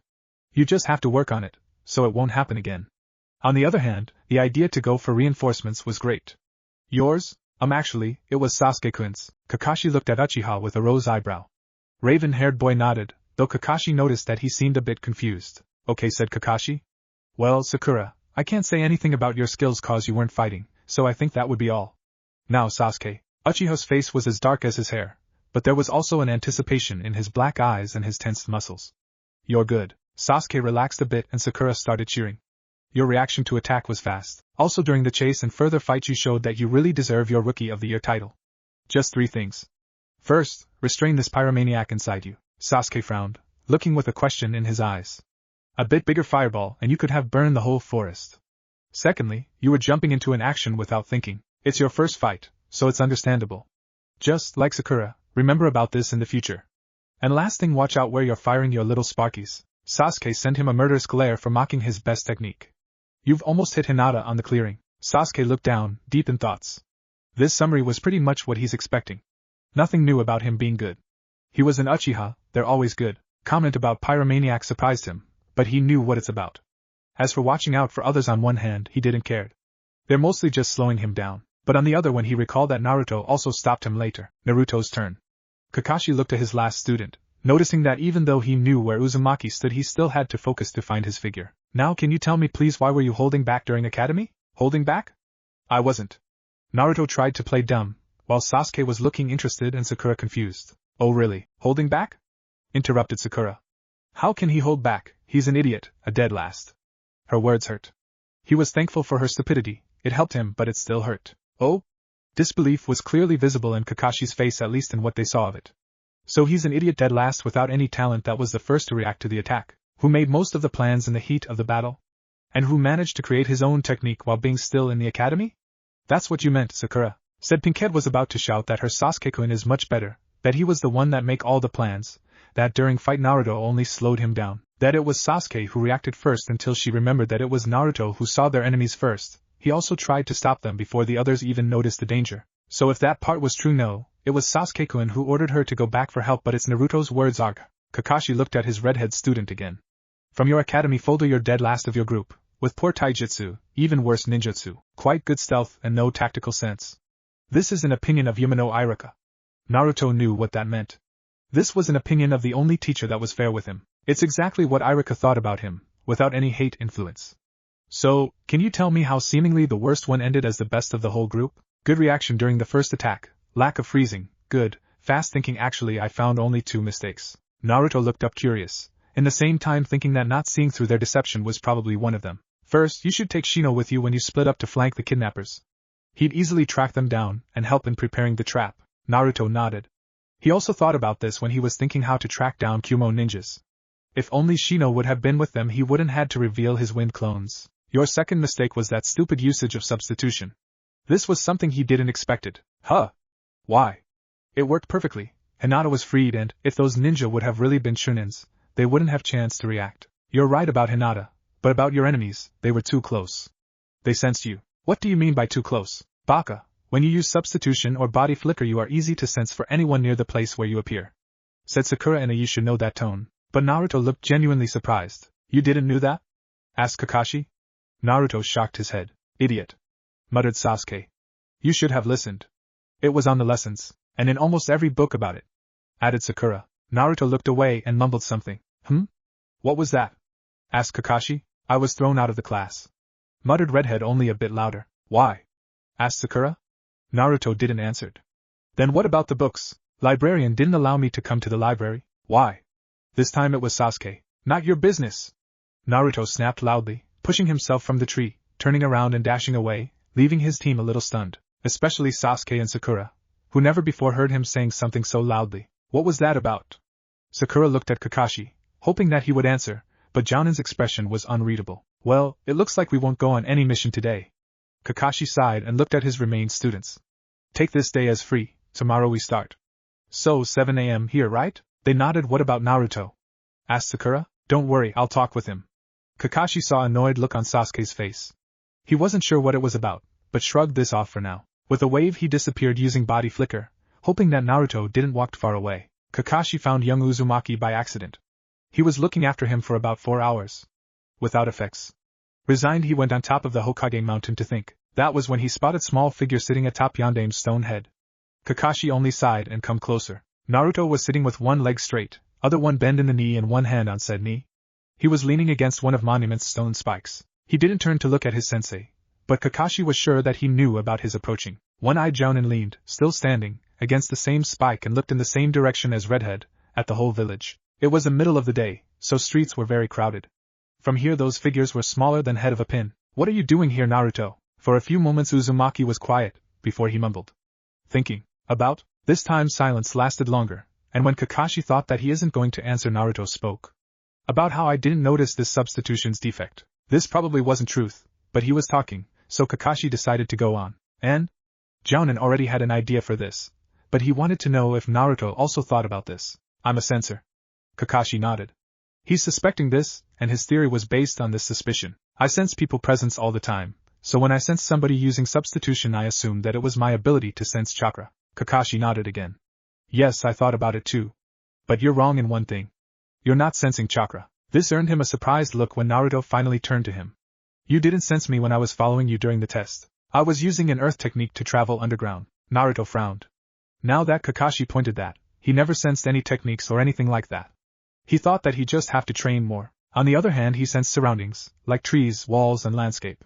So, if what Kakashi said was true then what it is, I have no idea. Kakashi shrugged. It can be some kind of bloodline, or maybe just high intuition. He looked at his student, and decided to try once again. So, mind to tell me about your other abilities? Naruto snapped out of his thoughts. Until now he's in some kind of daze, but now he returned to his normal, suspicious self. Why should I? Because I'm your sensei, stated Kakashi. I could tell that you should trust me only because of this, or because I'm Konoha's shinobi, but for some reason I don't think you would listen. So let me ask you, how can I give you some task if I don't know if you can handle it? He was risking. He didn't know what kind of person Naruto was, but he definitely wasn't trustful. So he tried to appeal to his duty sense. To some point it worked. Naruto saw logic in Kakashi's words. But it was Kakashi who was talking about him as a demon. Naruto didn't trust him. Even if one-eyed Jounin saved him back then, memories of an evening 5 years ago flooded into his mind. Memories full of fear and pain, punishment for the best score in the class. 2ENB waiting in the dark alley. Viper and Owl. Run. Chase. Familiar alley in the slums. Bumping into someone. Mouse mask over a hand that reached to him. Pain, when he pinned him to the wall. Kill him already. It's too weak punishment. Let's make him suffer, torture him. Somebody could find us, have some poison, evil, cruel chuckle, and gag him. He's going to scream. Pain from a wound on an arm. 2 new figures. Dog and boar. Hell is going. Leave Captain, he killed your sensei, you want this too. Really think so? Metal hitting metal. Mouse trying to stab him. Katana that deflected his kunai. Grip on his throat disappearing when Mouse jumped back. Another figure. Long purple hair, running again. Clangs of metal. Pain widening from his arm. Shouts. Get back here, demon! Wait, Naruto! Rado? Naruto! Kakashi's voice brought him back out of his memories. He's again at the top of Hokage Mountain, on Yandame's head. You okay? You looked like you drifted away for a second. I'm okay. Naruto looked over the village before asking the question that he wanted to ask for 5 years. Who was your sensei? This surprised the one-eyed Jounin. On one side, he was pleased. This question meant that Naruto started to open up, even if only a little bit. But on the other hand, why do you ask? Naruto didn't answer. They're sitting in a silence for a few moments before Jounin spoke. You're sitting on his head. Kakashi was used to a lot of different reactions after this information. Disbelief. Jealousy. Admiration. But what he saw now was something new. Apart from normal surprise, he saw grief and dying hope. Then he heard Naruto whisper. So you must really hate me, huh? Kakashi frowned. What the hell was he talking about? And then, realization hit him. It was so simple that he started beating himself for not figuring it sooner. It was explaining almost everything, you know. That was why he was so mistrustful. So wary. So cold and separated. When how? You're talking about a giant 9-tailed demon fox in my guts? Naruto turned his head, looking at the village, hiding his pained look. Remember the NBU prank? Kakashi nodded. How could he forget? He's one of those who had to report it to the Hokage. He was an ANBU captain in that time, but it didn't mean that he hadn't had guard duties. And on that night it was his shift. 5 years ago, under his and 3 more ANBU noses, somebody painted all ANBU armors in neon green. They're only few untouched, the ones that were in use at that moment. He still could remember Hokage's face when they appeared in his office in the morning. Shock quickly was replaced by a barely held amusement. After pulling himself together, and making sure that it was the only damage, he gave them a punishment. They're forced to use those armors for the whole 2 months until new ones arrived. Untouched ones were left for important missions. Kakashi also remembered laughter that he heard when they left Hokage's office. Hysterical laughter. Needless to say, ANBU stealth skills were greatly improved during those 2 months. They're forcing themselves tenfold to stay out of sight. But even so, there were few seen, and a lot laughed at. You did that, didn't you? It's formed as a question, but its tone was like in a statement. Nevertheless, Naruto answered. Yeah, that's supposed to be a payback for an ANBU attack on me few days earlier. But when I was done and was retreating, I heard few ANBU talking about this attack. During he took a deep breath during their talk, somebody said something around. As a QB jailer, he's a great asset to Konoha. He's a weapon. I put the rest together and figured what happened and why everybody hates me. They don't hate you. interrupted Kakashi. Naruto scoffed. Yeah, sure, and those attacks and hate-filled glares are because they don't want to spoil me with all this love around me. That's not hate that they feel towards you. I can recognize hate once I see it. Naruto's voice was hinted with anger. His muscles visibly tensed as he clenched his gloved fists. This hate is not directed towards you, it's directed towards the Kyuubi. Kakashi looked at the village. People they were talking about were busy with their own business, unaware that this talk could result in defection of one of Konoha's greatest assets, or even releasing the Biju. During its attack 12 years ago, Kyuubi killed a lot of people. They've left families, comrades, friends. All of them are filled with grief, they need someone to blame, and they have this someone here in the village. You just have bad luck, cause they can't reach the Kyuubi, which means that you happen to be on receiving end of all their hatred. But this hate is not directed towards you. Kakashi looked at his student. His body was still tensed under the black fabric of his sweatshirt and pants. What they feel towards you is fear. Civilian don't know what you are, they don't understand it. Shinobi, who do understand, are afraid that you'll lose control and release the demon. Kakashi stopped for a second, but decided to continue. Naruto didn't seem to him as someone who would appreciate hiding the bitter truth behind the pretty lies. Naruto, Jinchuriki never had an easy life. People are treating them like a ticking bomb. Even if you one day manage to get control of Kyuubi, they'll still treat you like something different from them. They'll still be afraid, this time of the power that you'll possess. Some of them would try to take control of you because of that power. Happy perspectives. Muttered Naruto, interrupting him. Yeah, but you don't have to cope with this alone. You just have to find those few people that would not care. That would see you as Naruto, not only as a Jinchuriki of the Kyuubi. Naruto let out something between quiet chuckle and resigned sigh. Easier said than done, you already have one. Kakashi sent him his eye smile. You're my comrade now. You see, my teammate told me once, in the ninja world those who break the rules are trash, but those who abandon their comrades are worse than trash. During his whole speech Naruto didn't relax. He didn't even twitched. Kakashi had no idea what was going on under their red hairs. He said everything in hope that Naruto would understand why he's treated like that and forgive them. He's also hoping that it wouldn't work exactly the other way. He didn't want it to hunt Redhead down for defection. Shunins, that's why they stopped. Kakashi heard faint murmurs. He looked at Naruto. Uzumaki changed his position, with both knees under his chin and arms around them, mumbling something into his elbow. What was that? Asked Kakashi. Naruto just shocked his head, still deep in thoughts. Kakashi waited patiently, wondering in the meantime if he should say something else, but shrugged this off, deciding that he said what he could and that the decision is now up to Naruto. Few minutes passed before Naruto finally moved. He stood up, turned around and walked away, not even looking at Kakashi. Naruto? Thanks sensei. Interrupted Naruto with a slight hesitation before the second word, without turning around. Kakashi nodded, receiving an answer to his unspoken question, and then he reminded himself why he started this talk anyway. See you tomorrow, Kaka. Wait, Naruto. What about your abilities? Naruto stopped, and Jounin continued. Don't you think you should tell your sensei what you can do? Naruto looked at him over his shoulder. His look was weary, calculating, but it wasn't as mistrustful as before. At least not that much. They're looking in each other's eyes for a few seconds before Redhead turned around. Kakashi could bet all his money that he saw his lips twitch in a small smile. And where would be fun in that, dog? And with that words young Uzumaki walked away, leaving one-eyed Jounin a bit stunned. When she heard rustlings below, Sakura looked down from her spot on the tree. It was very quiet, and normally Sakura would have shrugged this off, but currently she was on watch. And after yesterday's fight her nerves were in shreds. Under one of the trees, between which they were camping, Sakura saw something that resembled a long rock. Thanks to the weeks that passed since their team formed, she knew that it was Naruto. Above him, in a weak light of a moon and stars, she saw the gray-haired figure of a small girl. Ru? What's going on? Sakura heard Naruto's quiet whisper. You can't sleep? The girl nodded reluctantly. Naruto sighed and moved on his futon, making a space by his side. Following his wave, Ru got into his futon and snuggled against the redhead's chest. Naruto put his left arm around the little girl and covered them with the other. A few more rustlings, and silence again took over the night. Sakura looked at them for a few seconds before raising her eyes back up, scanning their surroundings. Her body was on guard, but her mind was wandering around what she saw a moment ago. And also about Naruto's previous words. They were in the west of Fire Country, more or less a day away from the Fire, Rain border. Their team had received their first C-rank mission, and they were returning to the village after finishing it. Sakura once again looked at her red-headed teammate. The moon's light was reflecting in his eyes as he looked at the sleeping girl next to him. His gaze was soft, so different from his usual cold and unemotional one. But Ru somehow seemed to draw this out of him. How? Sakura had no idea. And who was Ru?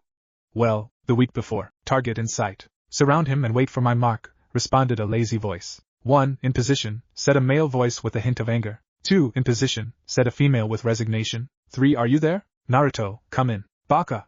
If you're sleeping again. Target captured, reported a bored male voice. Kakashi, Sasuke and Sakura looked at their target. They saw Tora, the fire daimyo's wife's cat, hovering in the air, held by some unknown power. It took them a few seconds before they noticed the red-haired figure standing next to it, holding the cat by its neck. Tora seemed so surprised by Naruto's sudden appearance that she wasn't even trying to scratch him. Naruto, sighed Kakashi, jumping down from the trees, I said to wait for my mark. Sasuke and Sakura also jumped to their side. What for? Because this mission is about improving your teamwork, responded Jounin, pointing at Sasuke and Sakura while saying We have done this mission 10 times, said Naruto. I think we already showed that we can work as a team. 9 times, corrected Kakashi. Last week when we were painting the fence doesn't count. It wasn't our mission, but we caught this demon. Said demon seemed to wake from his surprise and tried to scratch Naruto's face, but a stretched arm solved this problem. We're paid for it, and it went in our records, so I think that it counts. But Dobe is right, interrupted Sasuke, somewhat reluctantly. We should have been doing something more important than chores like painting, delivering and catching this damn cat. Really? Asked Naruto. I've never said that we should do something more important. Why are you dragging me into this? Because you think so too, said Uchiha, glaring at him angrily. And how do you know what I'm thinking? Sakura and Kakashi's sweat dropped. It wasn't the first time that those two had fought. Kakashi couldn't understand why two seemingly so similar boys couldn't find common language. Okay, calm down boys, Kakashi interrupted their little word duel. Let's go report to the Hokage and then we will talk about this, okay? That was fast, admitted the Hokage, looking at Team 7. 13 minutes less and you would have beaten the record. Kakashi's sweat dropped. The record, 43 minutes and 16 seconds, was set by Guy, one of his more unusual friend, and his team. He was glad that they didn't beat it. Konoha's green beast would never let him live with that. It's still early, so if you want I can give you another mission. The Hokage looked down, sorting papers on his desk. There's a house in the market district that has a broken roof, and Nozori-san wants to deliver. No, Kakashi sighed. He was thankful that he didn't receive Inuzuka, or any other loudmouth, overconfident, energetic brat, but he still was expecting that this would happen one day. Sasuke lost his patience. No, repeated the Uchiha. I've had enough of these chores. We're shinobi, not some builders or delivery boys. We want a real mission, he said, looking at his teammates. Naruto nodded almost unnoticeably, but his eyes were clearly showing that he was agreeing. Sakura wasn't so sure. She actually didn't mind D-ranks. They were easy, and she had a lot of time to be with her Sasuke-kun. As for the Hokage, he was surprised. No, not because of Sasuke's outburst. Just like Kakashi, he was expecting this, he just wasn't sure which one it would be, Sasuke or Naruto. It happened in every team, sooner or later. What surprised him was the one-eyed Jounin's reaction. Or rather lack of it. Normally, a sensei would scold his students and take another D rank, and then, after a month or two, they would return and ask for a C rank, this time with their sensei. But Kakashi didn't do a thing. Kakashi? Asked the Hokage. When the Jounin looked at him, Hiruzen raised his eyebrows. They're ready, responded simply Kakashi. Their teamwork is good, especially Sasuke and Naruto's, at least when they stop fighting and fooling around, he added, remembering one of their teamwork exercises, during which a blindfolded Sasuke bumped into a few trees and Naruto landed in the lake. There's still room for improvement, but I think that they're ready for a simple C rank. If you say so, said Hiruzen, and seeing the Genin's surprised looks, added, it's your sensei's job to ensure that you're ready. So if Kakashi is saying that you're ready, then I'm willing to trust him. Now, simple C rank. The Hokage dived into his papers once again, mumbling Land of Lakes. No, not out of the Fire Country track, but they're not tracking. Oh. That should be good. He gave Kakashi a sheet of paper. Bandit attacks 4 villages. No shinobi training? Asked the Jounin, looking at his leader. According to reports, they're normal thugs, without chakra knowledge, assured Hokage. The strongest ones are few beginner ronin. Okay, we'll take it, said Kakashi and turned to his students. Meet me tomorrow at 7 a.m. We will be out for about 2 or 3 weeks. But better safe than sorry, so pack for a whole month. You know what to do. Hi, responded the Genins in unison. Good. That would be all. Your, sensei? Interrupted Sakura. Could you at least tell us what is our mission? Kakashi shrugged, deciding that he could tell them now as well. Over a week's travel out west from Konoha, 4 villages reported repeated attacks by a group of bandits. Our mission is to find their camp and take care of them. Any questions? Sakura was tempted to ask what does he meant by take care of them, but decided to leave it for now. Good, said Kakashi when nobody spoke. Now you're dismissed. While the Genins were leaving, Kakashi turned around, wondering how he was going to convince the Hokage that he knew what he was doing. Next day Sakura came to the village gates about an hour late, fully prepared to wait for her sensei for another hour. After over a month in a team with Kakashi, she didn't believe that there was anything that could force him to come on time. Pinkette looked around in search for her teammates. Sasuke wasn't in sight, probably deciding to come even later. She wasn't sure about Naruto.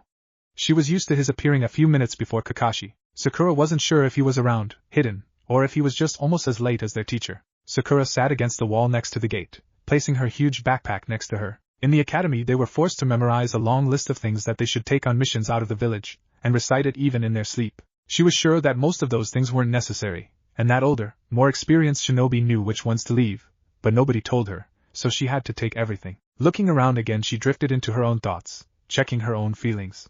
She found a bit of fear. This was her first time out of the village after all, and she was going to have to fight.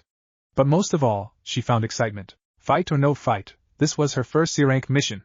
And above all, she was going to spend almost a whole month with her Sasuke-kun. Her look became a little unfocused and a slight blush appeared on her face when her imagination showed her a vision of her Sasuke-kun, helping her up after saving her life, saying that he couldn't let anything happen to her, and that he, Sasuke, who just came to the gate, sighed seeing Sakura's face.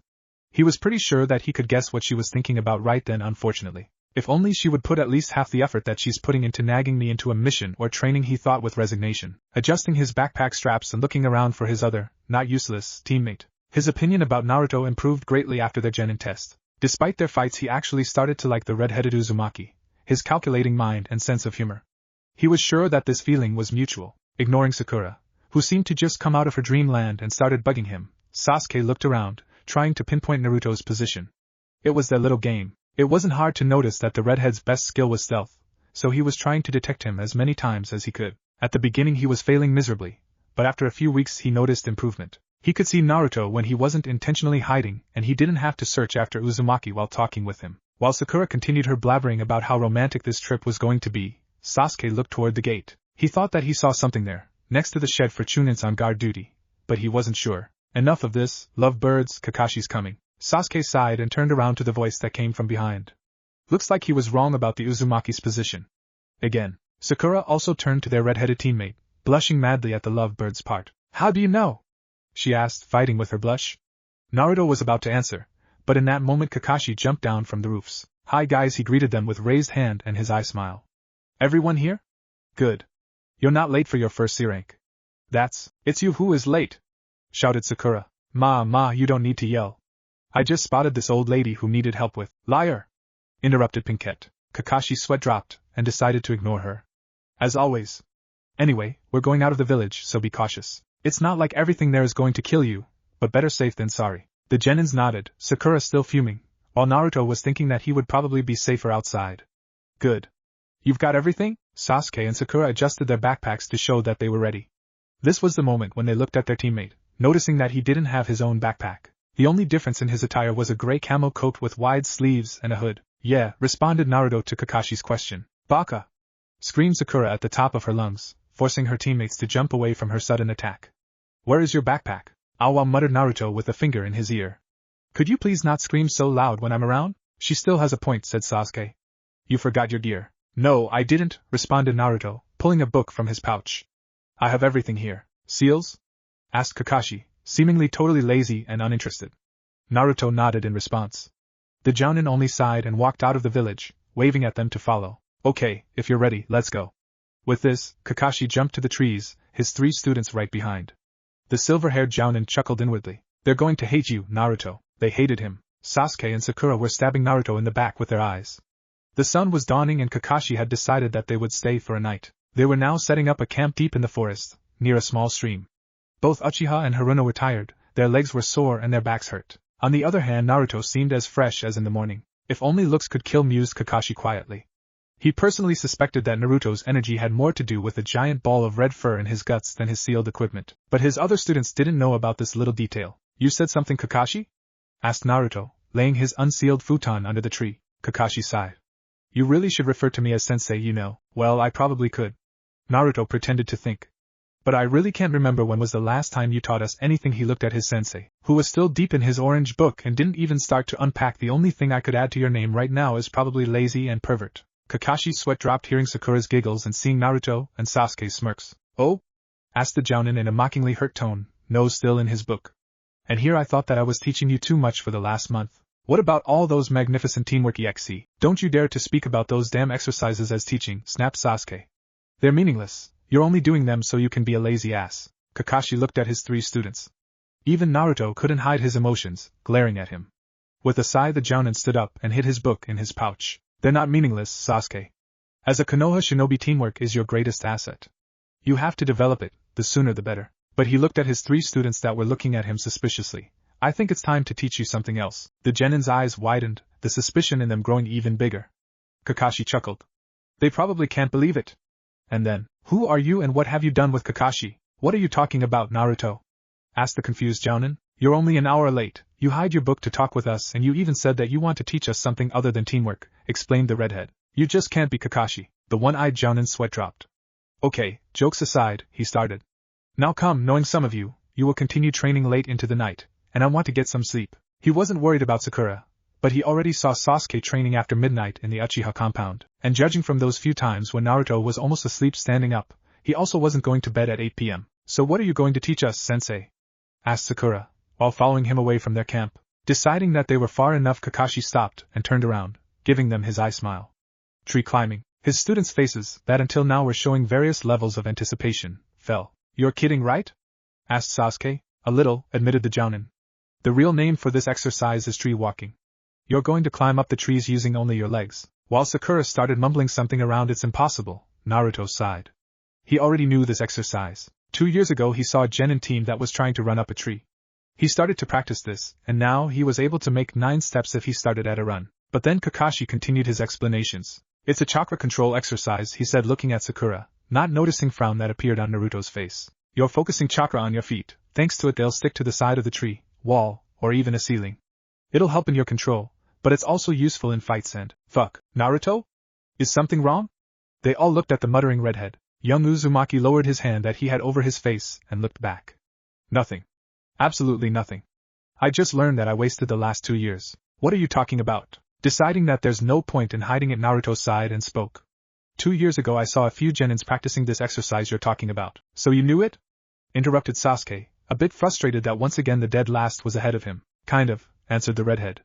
The thing is, I didn't knew that they were using chakra. I spent the last 2 years trying to do it without chakra, so I wasted this whole time for something completely useless. Sasuke's frustration disappeared, replaced by something that he couldn't quite understand. Sakura, on the other hand, was once again realizing how far behind her 2 teammates she was. From the beginning she was aware that Sasuke was better. After all, he was her Sasuke-kun. He was better than anyone. But after a few weeks she started noticing that Naruto was ahead of her as well.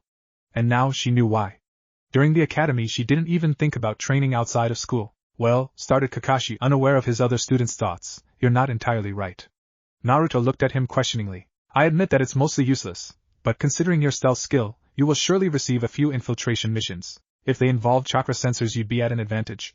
How high can you run? 9 steps. Kakashi didn't show any reaction to the information that his genin student could run 20 feet up the wall without chakra. Well, unfortunately, apart from that, I really can't find any other uses for this.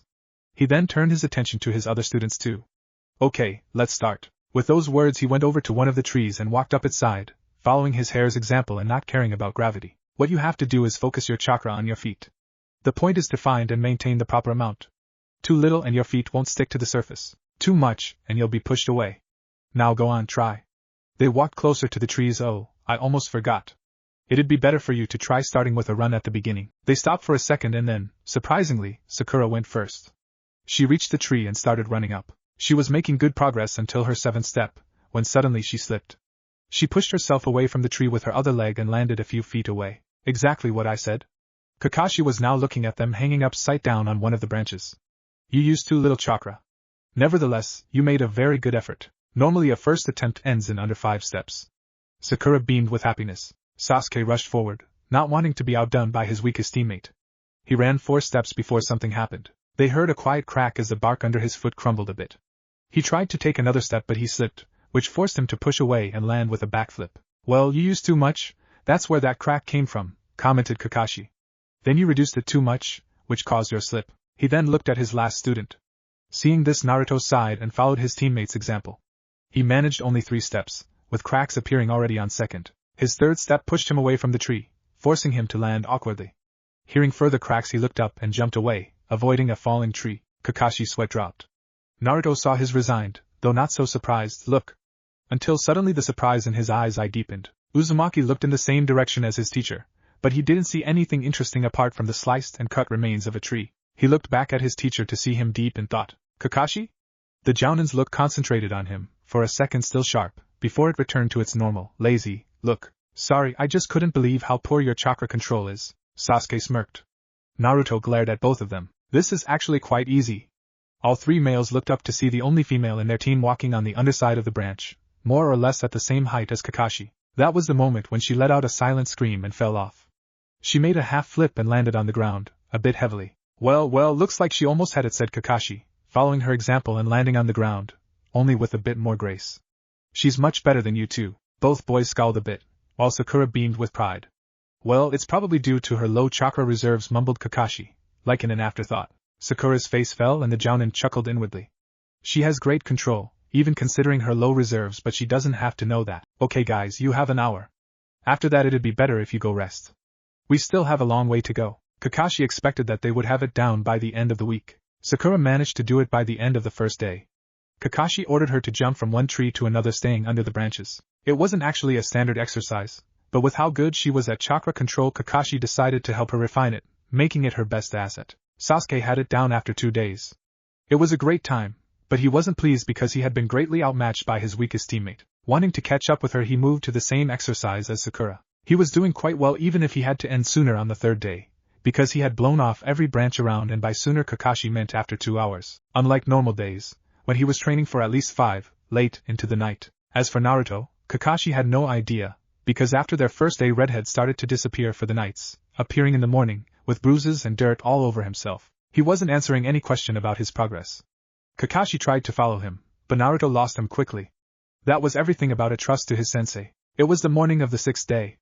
At their current pace, the one-eyed jounin expected to reach their destination in the evening. He, or any other jounin, would be able to cover such distance in about 3 days without much stress, but for a group of fresh genin 6 days was quite a good time, even if from 2 days Sakura was going to sleep without unpacking. But today it wasn't she that was delaying. For some reason Naruto was mostly using his hands to move between trees. Kakashi didn't want to hurry him considering that they were a day ahead of schedule, but still. Naruto? He asked, getting his, and everyone's else, attention. Is something wrong? His other students looked at the redhead. Sakura already noticed the slowed pace they were going at today, but she was actually grateful for it. She didn't want to complain, but she was sore and exhausted. Sasuke didn't notice. The day before he had decided to train during travel, so now he was mostly concentrating on sticking to the branches and sides of the tree. But now that Kakashi pointed it out, I just overdid it a little, said Naruto, pointing at his legs in between jumps. You still can't do it? Asked Sasuke with a smug grin, landing on the underside of the branch before jumping further. Seeing his display, Naruto sighed. After another push he turned upside down, and, without the slightest sway, jumped under another. He moved that way for the next 3 branches before going back to his hands with a raised corner of the lip. That appeared after seeing that the surprised Sasuke had lost his concentration and had to climb back after blowing off a branch. I had it down 2 days ago, informed Naruto. I was just trying something else last night. And what was that something else? Asked Kakashi. Naruto was about to retort that it wasn't his business, but decided that it didn't matter since it didn't work anyway. After destroying that tree when you showed us this exercise, I thought that maybe I could make an attack out of it. But controlling it was a pain in the ass. A slightly ashamed look appeared on his face. Yesterday I decided to find out if it was even worth it. So I used as much chakra as I could. And? Asked Sasuke when Naruto didn't continue. Well, the tree was blown into another, admitted Naruto. As well as my boots and a lot of flesh from my feet. Sakura took a deep breath while Sasuke looked like he was suppressing a wince. If only you told me this sooner, I could have told you that it wasn't the best idea, said Kakashi. Or rather that it wasn't the best way. An idea in itself is actually great, using your weakness as an advantage, but to do the thing you wanted to do you need near-perfect chakra control to channel it through your skin without ripping it. I know only one person who could use it repeatedly. Kakashi looked at his student. You could have asked me. I could have saved you a lot of pain. Naruto looked away. They continued in silence. The sun reached half of its way through the sky and started the second part of its journey. Clouds started to gather, ready to hide its path. Their surroundings changed during the day. Typically for the land of fire, forest gave way to dwarf bushes and then naked rocks. It was about an hour before the sunset when they reached their destination, a small mining village named Okihoa. One main road, 20 or 30 simple stone houses, mostly one levels, with only 2 houses with a second floor, an inn, and what looked like the mayor's house. When they reached the village entrance, those few people that were wandering around quickly disappeared. They walked down the road to the mayor's house, looking around at the seemingly empty windows. Why are they hiding? Asked Sakura quietly. For a few weeks they've been attacked by bandits, said Naruto. What did you expect? Flowers and fanfares? They reached the mayor's house. Kakashi knocked on the door. It opened almost instantly, but only wide enough to talk. Why yes? Asked an obviously scared voice. Good evening. We're a team from Konoha requested for a C-rank mission, stated Kakashi politely with an eye smile. The door opened wider, if a bit hesitantly. They now saw a plump, tall man with black, graying hair and plain brown clothes made of some thick material. Behind him stood a woman, similar in posture and age, with blonde hair and in a blue dress made of the same fabric. They also saw 2 more figures deeper in the hall, but they were hidden in the shadow. Naruto also sensed 2 more figures upstairs, one much smaller, probably newborn or slightly older. You are? Asked the mayor, looking at them with doubt. I'm not sure if those kids can handle th. He trailed off when his eyes landed on Naruto. The other boy was quite normal, just a bit colder than his grandchild, and the little girl looked too fragile to even raise a pickaxe. But something in this redhead was very intimidating. And that knife that appeared in his hand out of the blue and was now spinning between his fingers didn't help. They will, Kakashi assured him. They're one of the best teams our village has, and in case of any trouble I'm here to help. I assure you that I'm more than enough to handle this. The mayor didn't seem too convinced, but decided to not argue. Well then, please come inside. You probably have some questions. Can you bring some tea please? He said to the blonde woman before leading them to one of the rooms.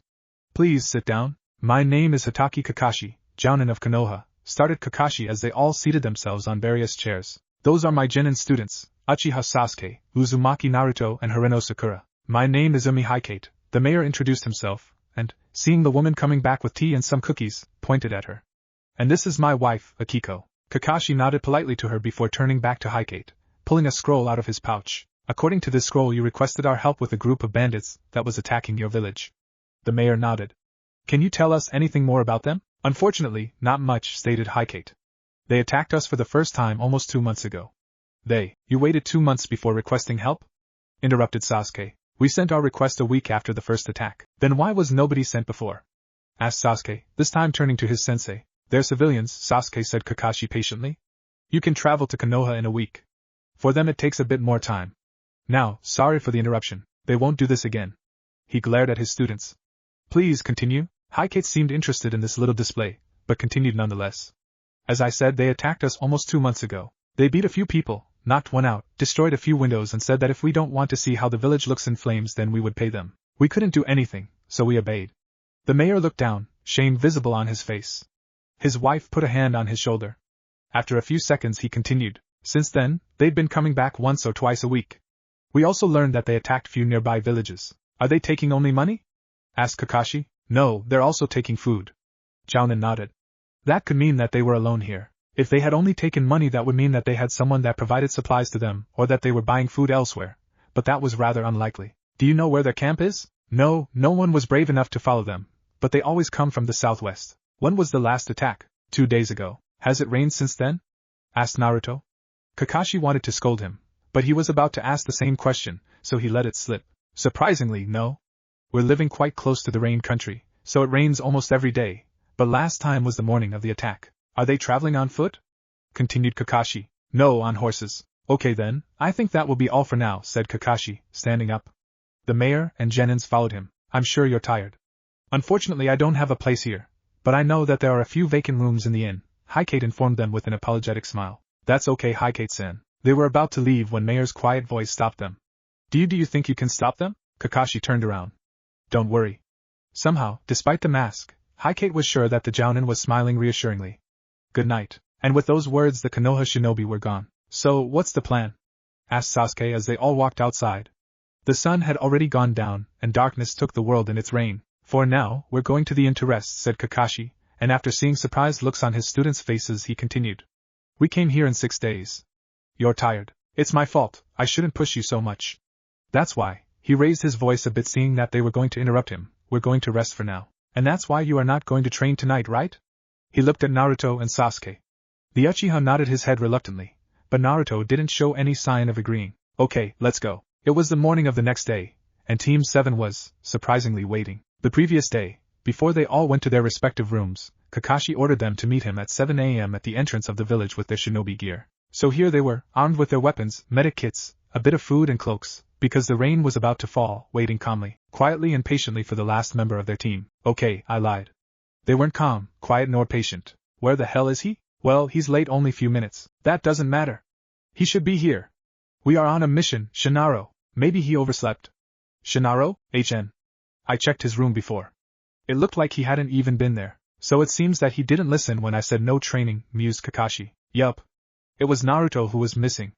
Kakashi was here, have been on time even if only thanks to Sasuke, who dragged him out of the bed, not wanting any delays. The Uchiha didn't take into account his red-headed teammate though. So what are we going to do?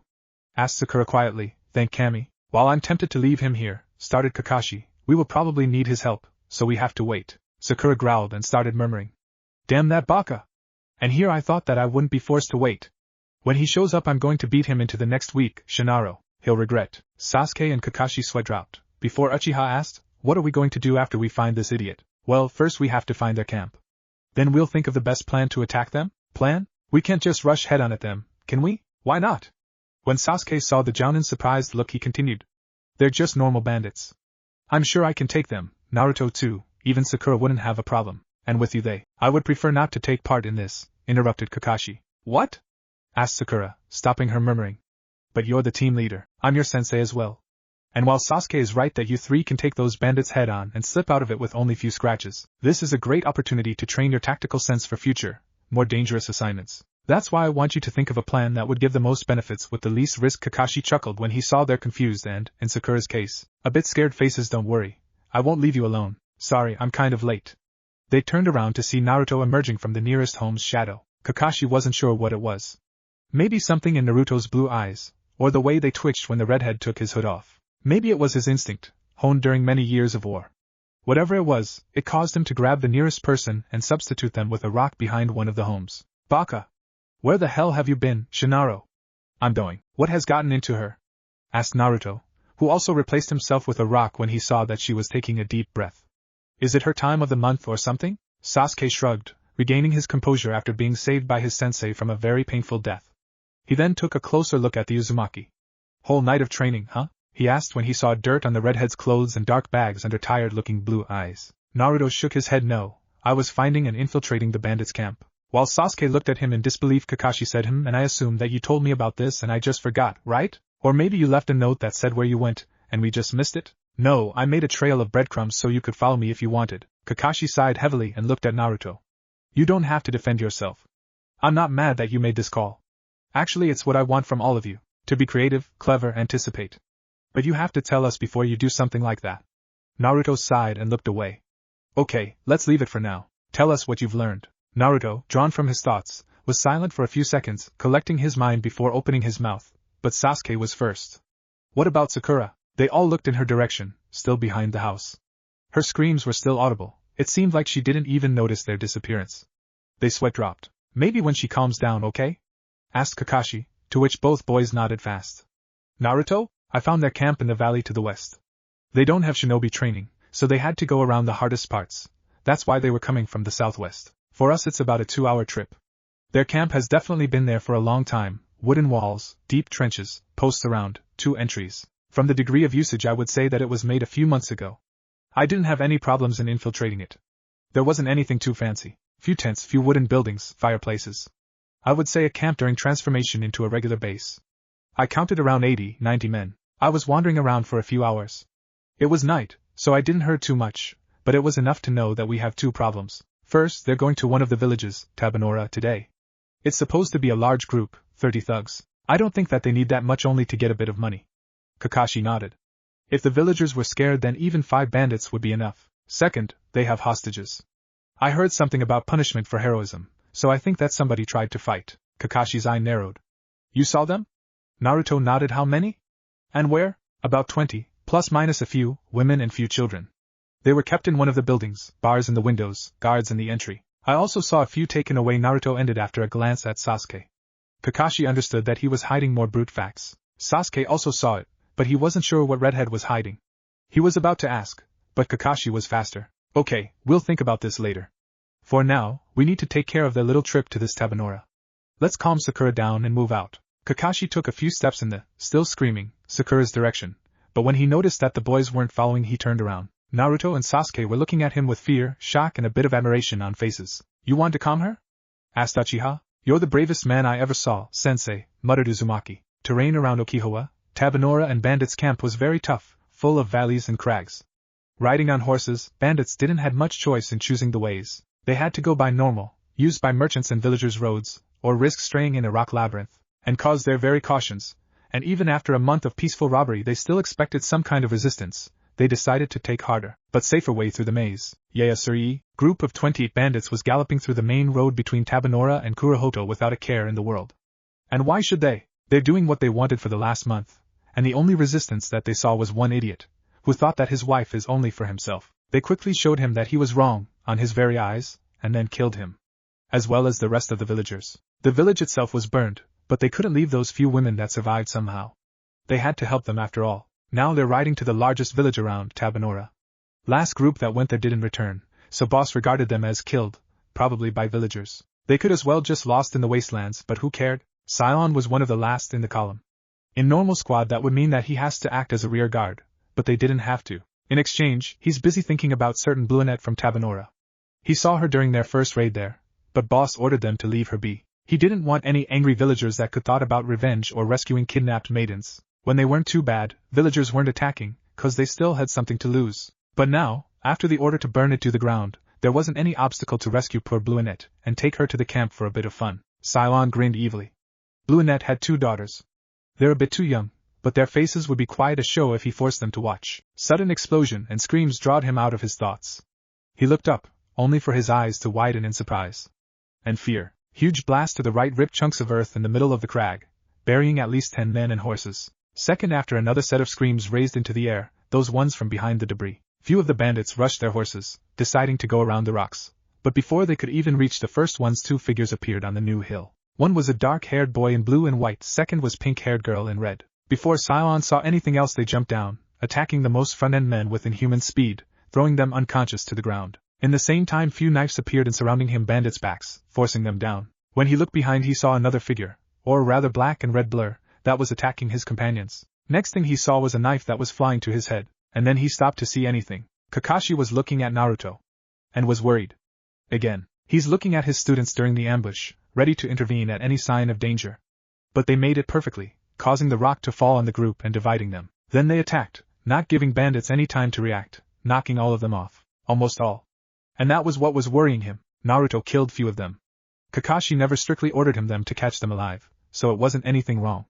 In his shoes Kakashi would probably kill even more. At first he's just resigned. It only meant that they're going to have first kill talk. But Naruto wasn't terrified. He wasn't looking blankly in the space, on bodies or kunai.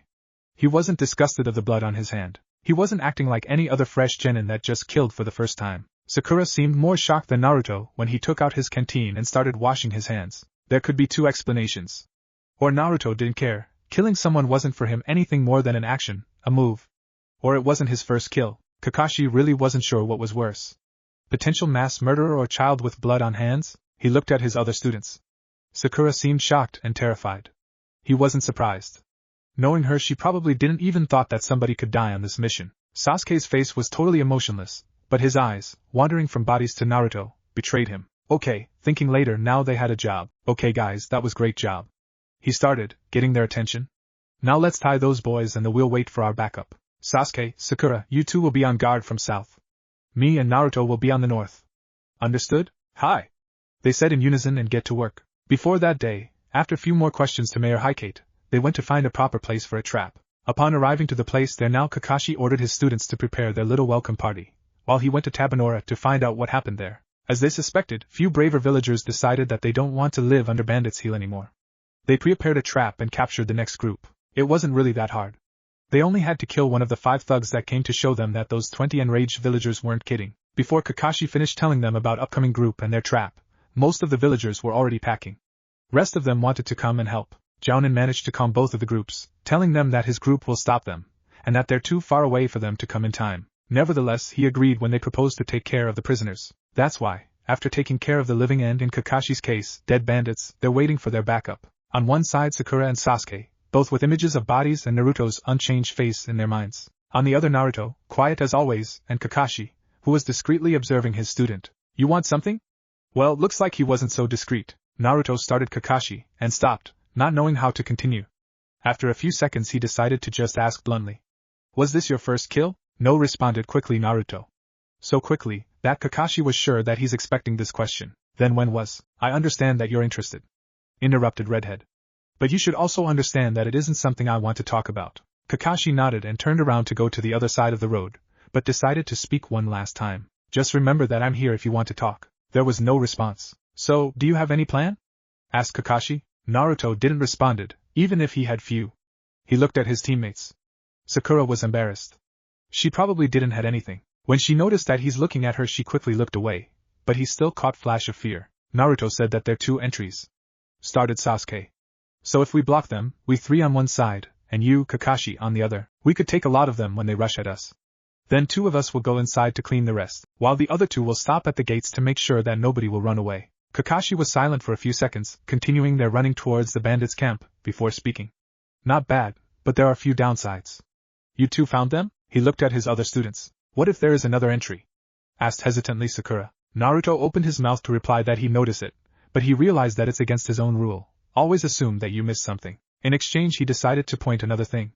And what about the hostages? Sasuke and Sakura looked at him puzzled. What about them?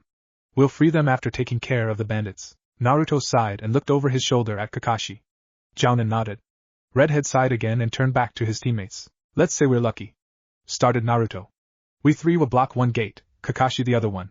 They'll see us and attack. We'll take out around 20 before they notice that we're too good for them and run.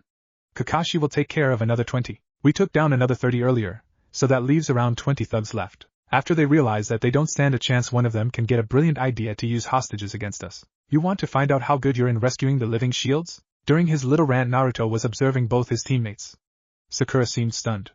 He wasn't expecting anything from her. She's smart, but right now, after their previous encounter, she was too shocked. Sasuke reacted as always, at first surprise, then anger. Probably that Naruto dared to correct him, and then resignation when he realized that Redhead was right and that he should figure this out too. So what are we going to do? He asked. Rescue hostages before we start the attack? We can't. I'm able to sneak through the camp, you probably too, but they're civilians. Then what? Attack right after they start to run? That would work if we're still assuming that we're lucky. But think what could go wrong. Their retreat can be false. There could be someone who will think about hostages sooner. I could have missed some bandits, so there could be more of them. They could. Okay, I get it.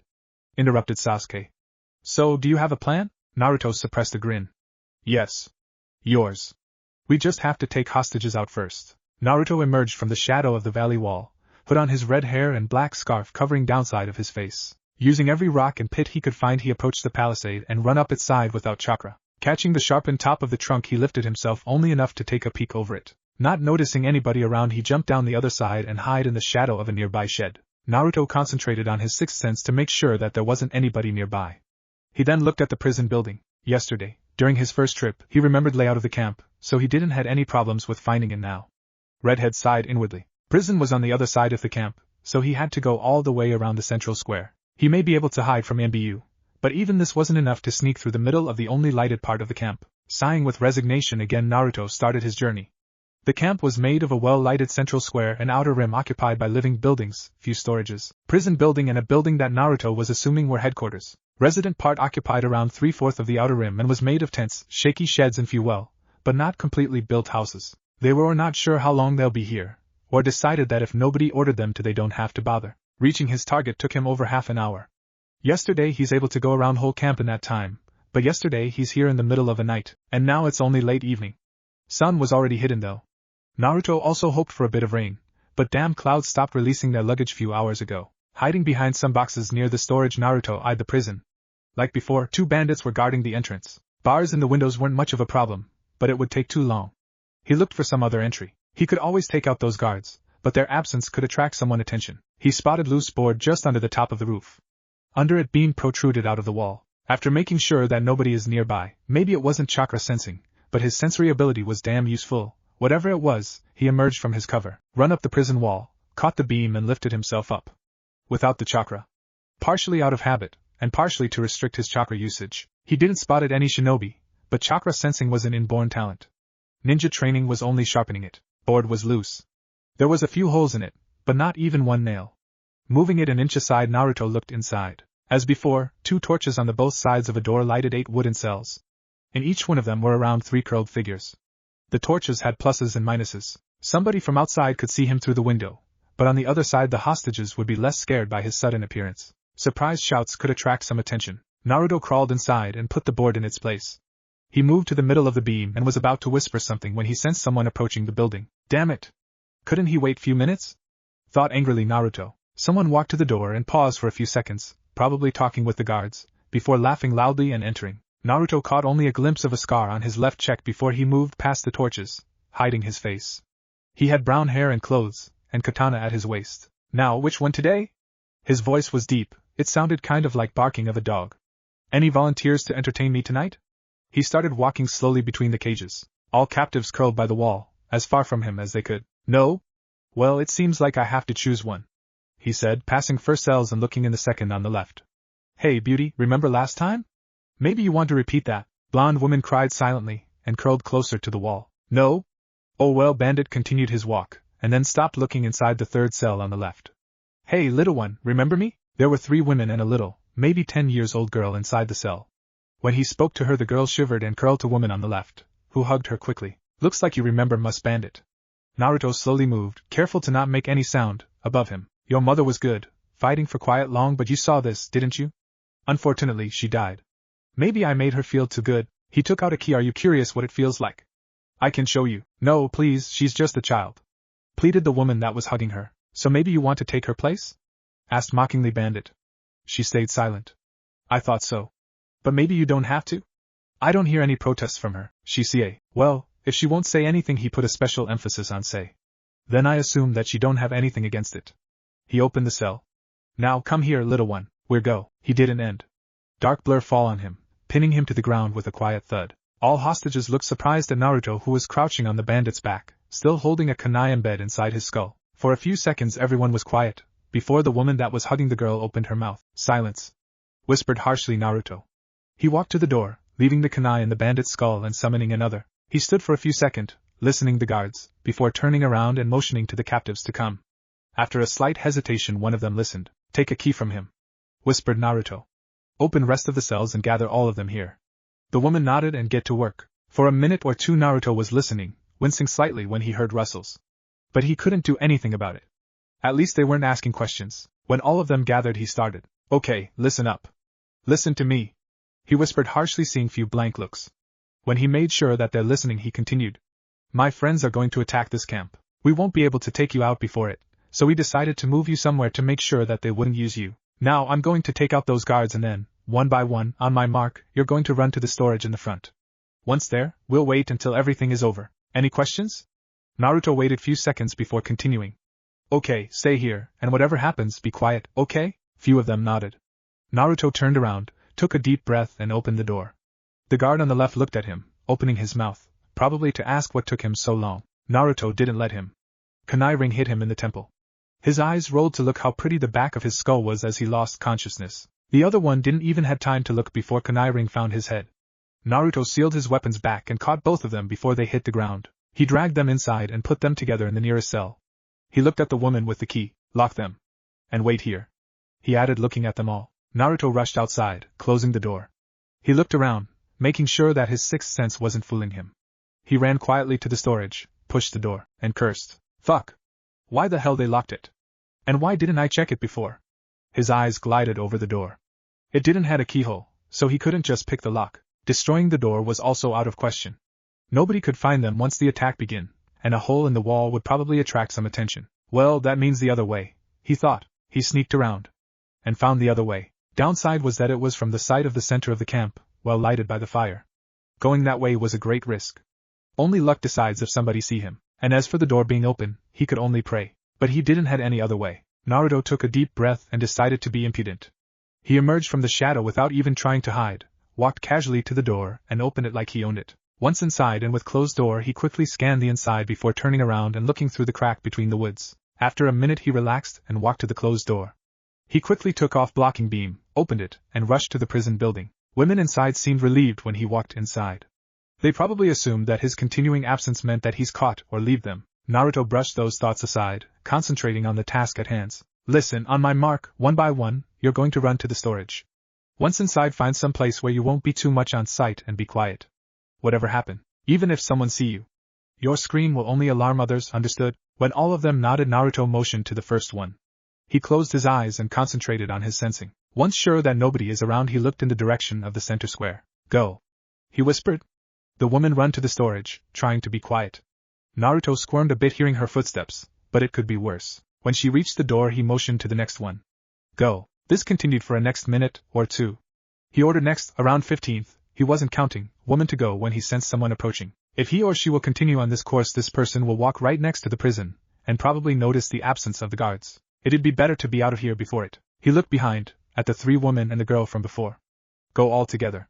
Go. They listened, rushing outside. Naruto stayed in place. He could always sneak out, and here he had surprise advantage if needed. He watched as 4 prisoners run to the storage door, held by one of the previously sent women. Little girl was falling back because of her small legs, but it still looked like she'd reach the door before the bandit come. At least until she tripped and fall to the ground. Hey! What are you doing, you little twerp? Loud male voice. The girl looked behind to see tall, blonde-haired bandit with a club in hand. How did you get out? That was another bandit that couldn't end his threat towards her.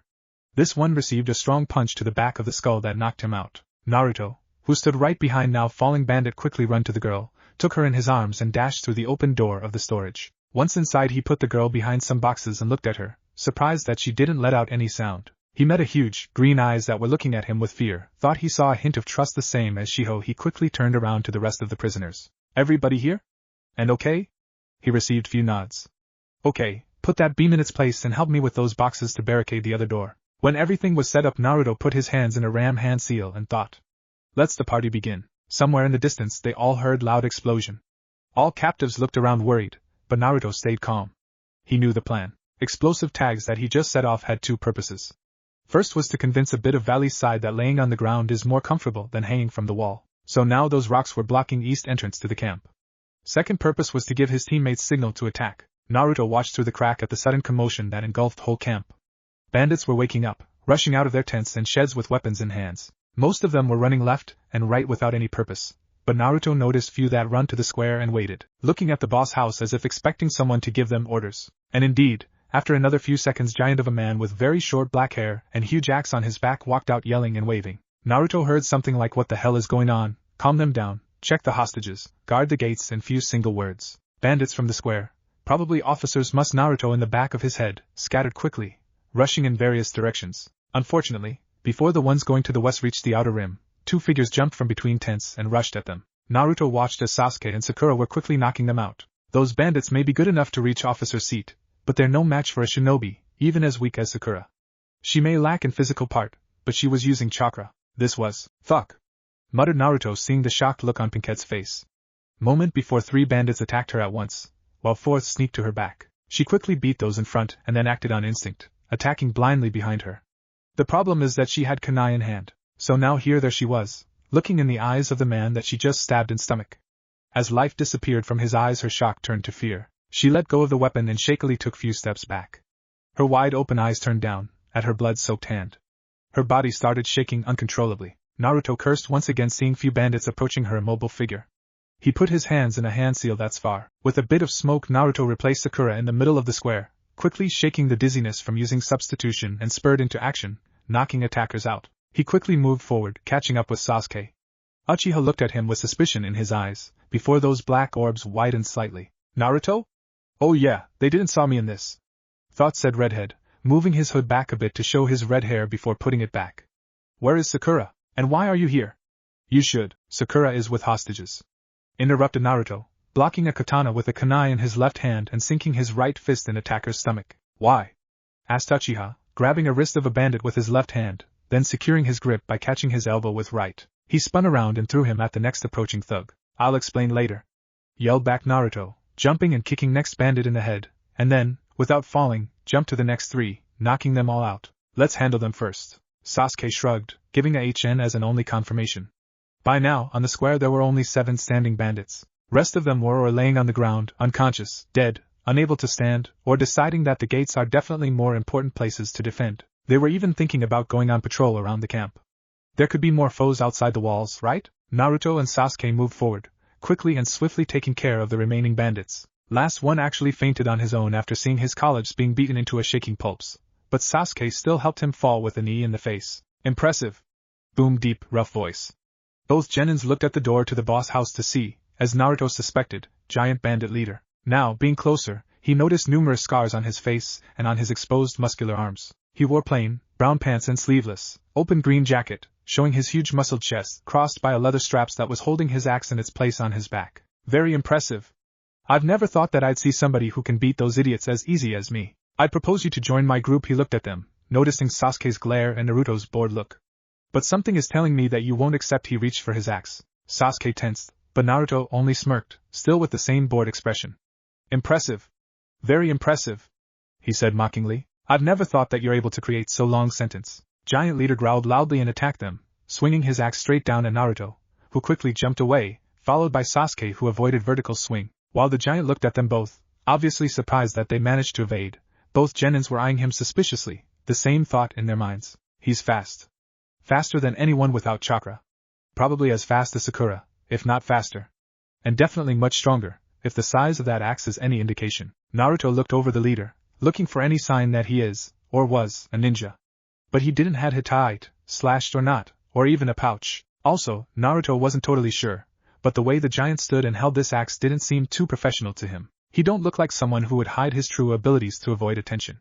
Quite opposite actually. So that means that he was through out before becoming an actual shinobi, during academy or something, or he's using chakra on instinct, without any training. Naruto looked at Sasuke, hoping that the duck would have used his head for once. Uchiha noticed his glance and nodded, but Naruto still wasn't sure whether it's a sign of his readiness or understanding. Both genins rushed at the bandit from both sides, hoping to force him to open to one of them. Unfortunately, Giant showed that he don't care about their hopes and rushed at Naruto, once again attacking with single, two-handed downward slash. Naruto wanted to sidestep it, but something told him to jump away.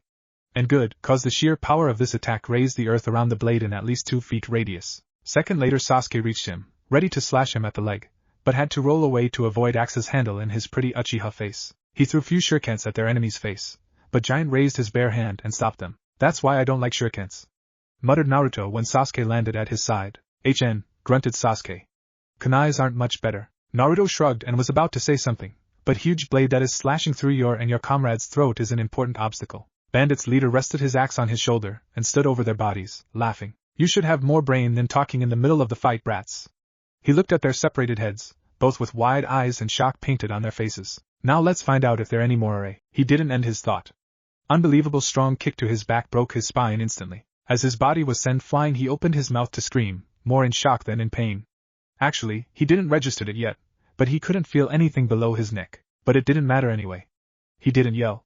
Kunai that was waiting at the end of his unwanted jump silenced him. Naruto landed, wincing quietly when pain shoot from his left feet. I should have listened to Kakashi, he thought looking at it. His heel was practically ripped off, blood dripping on the earth while he was standing on his right leg. Naruto cursed silently and looked at Sasuke. Uchiha Air was standing over Giant's dead body. His eyes were hidden by his hair, lips clenched tightly, hands shaking a bit. Blood was dripping from the kunai in his hand. Great. He too, thought Naruto, walking to Sasuke, stomping only on the toes of his left foot. He put a hand on Uchiha's shoulder and asked, Hey, you okay? Sasuke looked at him with a distance in his eyes. Naruto winced inwardly and was about to say something, but before he even thought what to say, Uchiha noticed his leg. His eyes regained their normal look when he glared at Redhead. You're asking me if I'm okay with a leg like this? Naruto inwardly sighed with relief, while outside only shrugged. Just a scratch. I have to keep him focused on something else.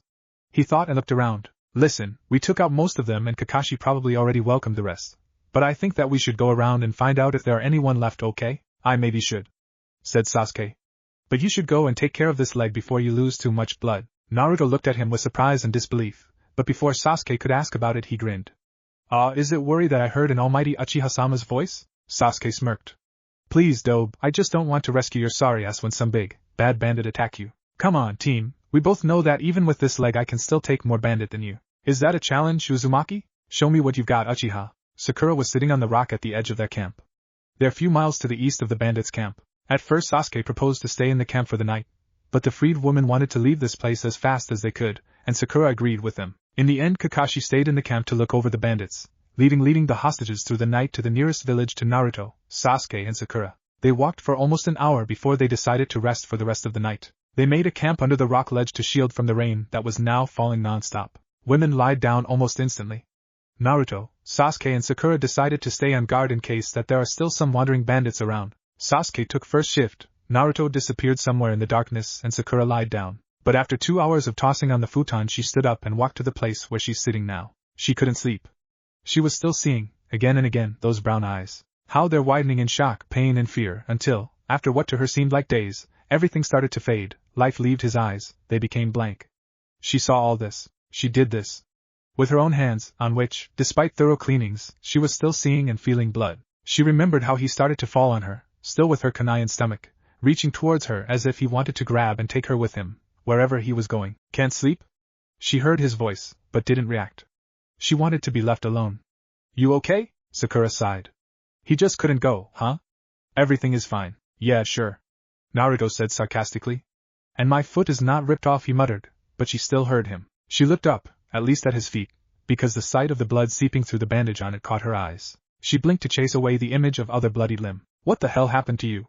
She asked quietly, at least for her standards. I just didn't listen to Kakashi, don't he stopped. Sakura looked at his face and saw a look of shock and surprise. You're worried? He mumbled, more to himself than to her. Of course I'm worried. My teammate is bleeding like after losing a foot, isn't that a good reason to be worried? Naruto was looking at her for about 5 seconds before smiling. The corner of his lip rose. It is. Sakura blinked at him, not sure what that meant. Weirdo. She muttered. She once again looked at his leg, and this time she couldn't fight the images of a kunai, embed deep inside a stomach, with blood seeping through brown shirt and spraying over the blade and hand that was holding the weapon. Her hand. Don't think about it. Sakura blinked and realized that she's still looking at Naruto's foot. You should change those bandages before you lose. I wasn't talking about this. Pinkette looked up to notice that he's eyeing her with a calculating look. She ran from this piercing gaze, looking in the direction of a camp. One fire went out, leaving 2 others to light the sleeping forms of the rescued women. How are you doing this?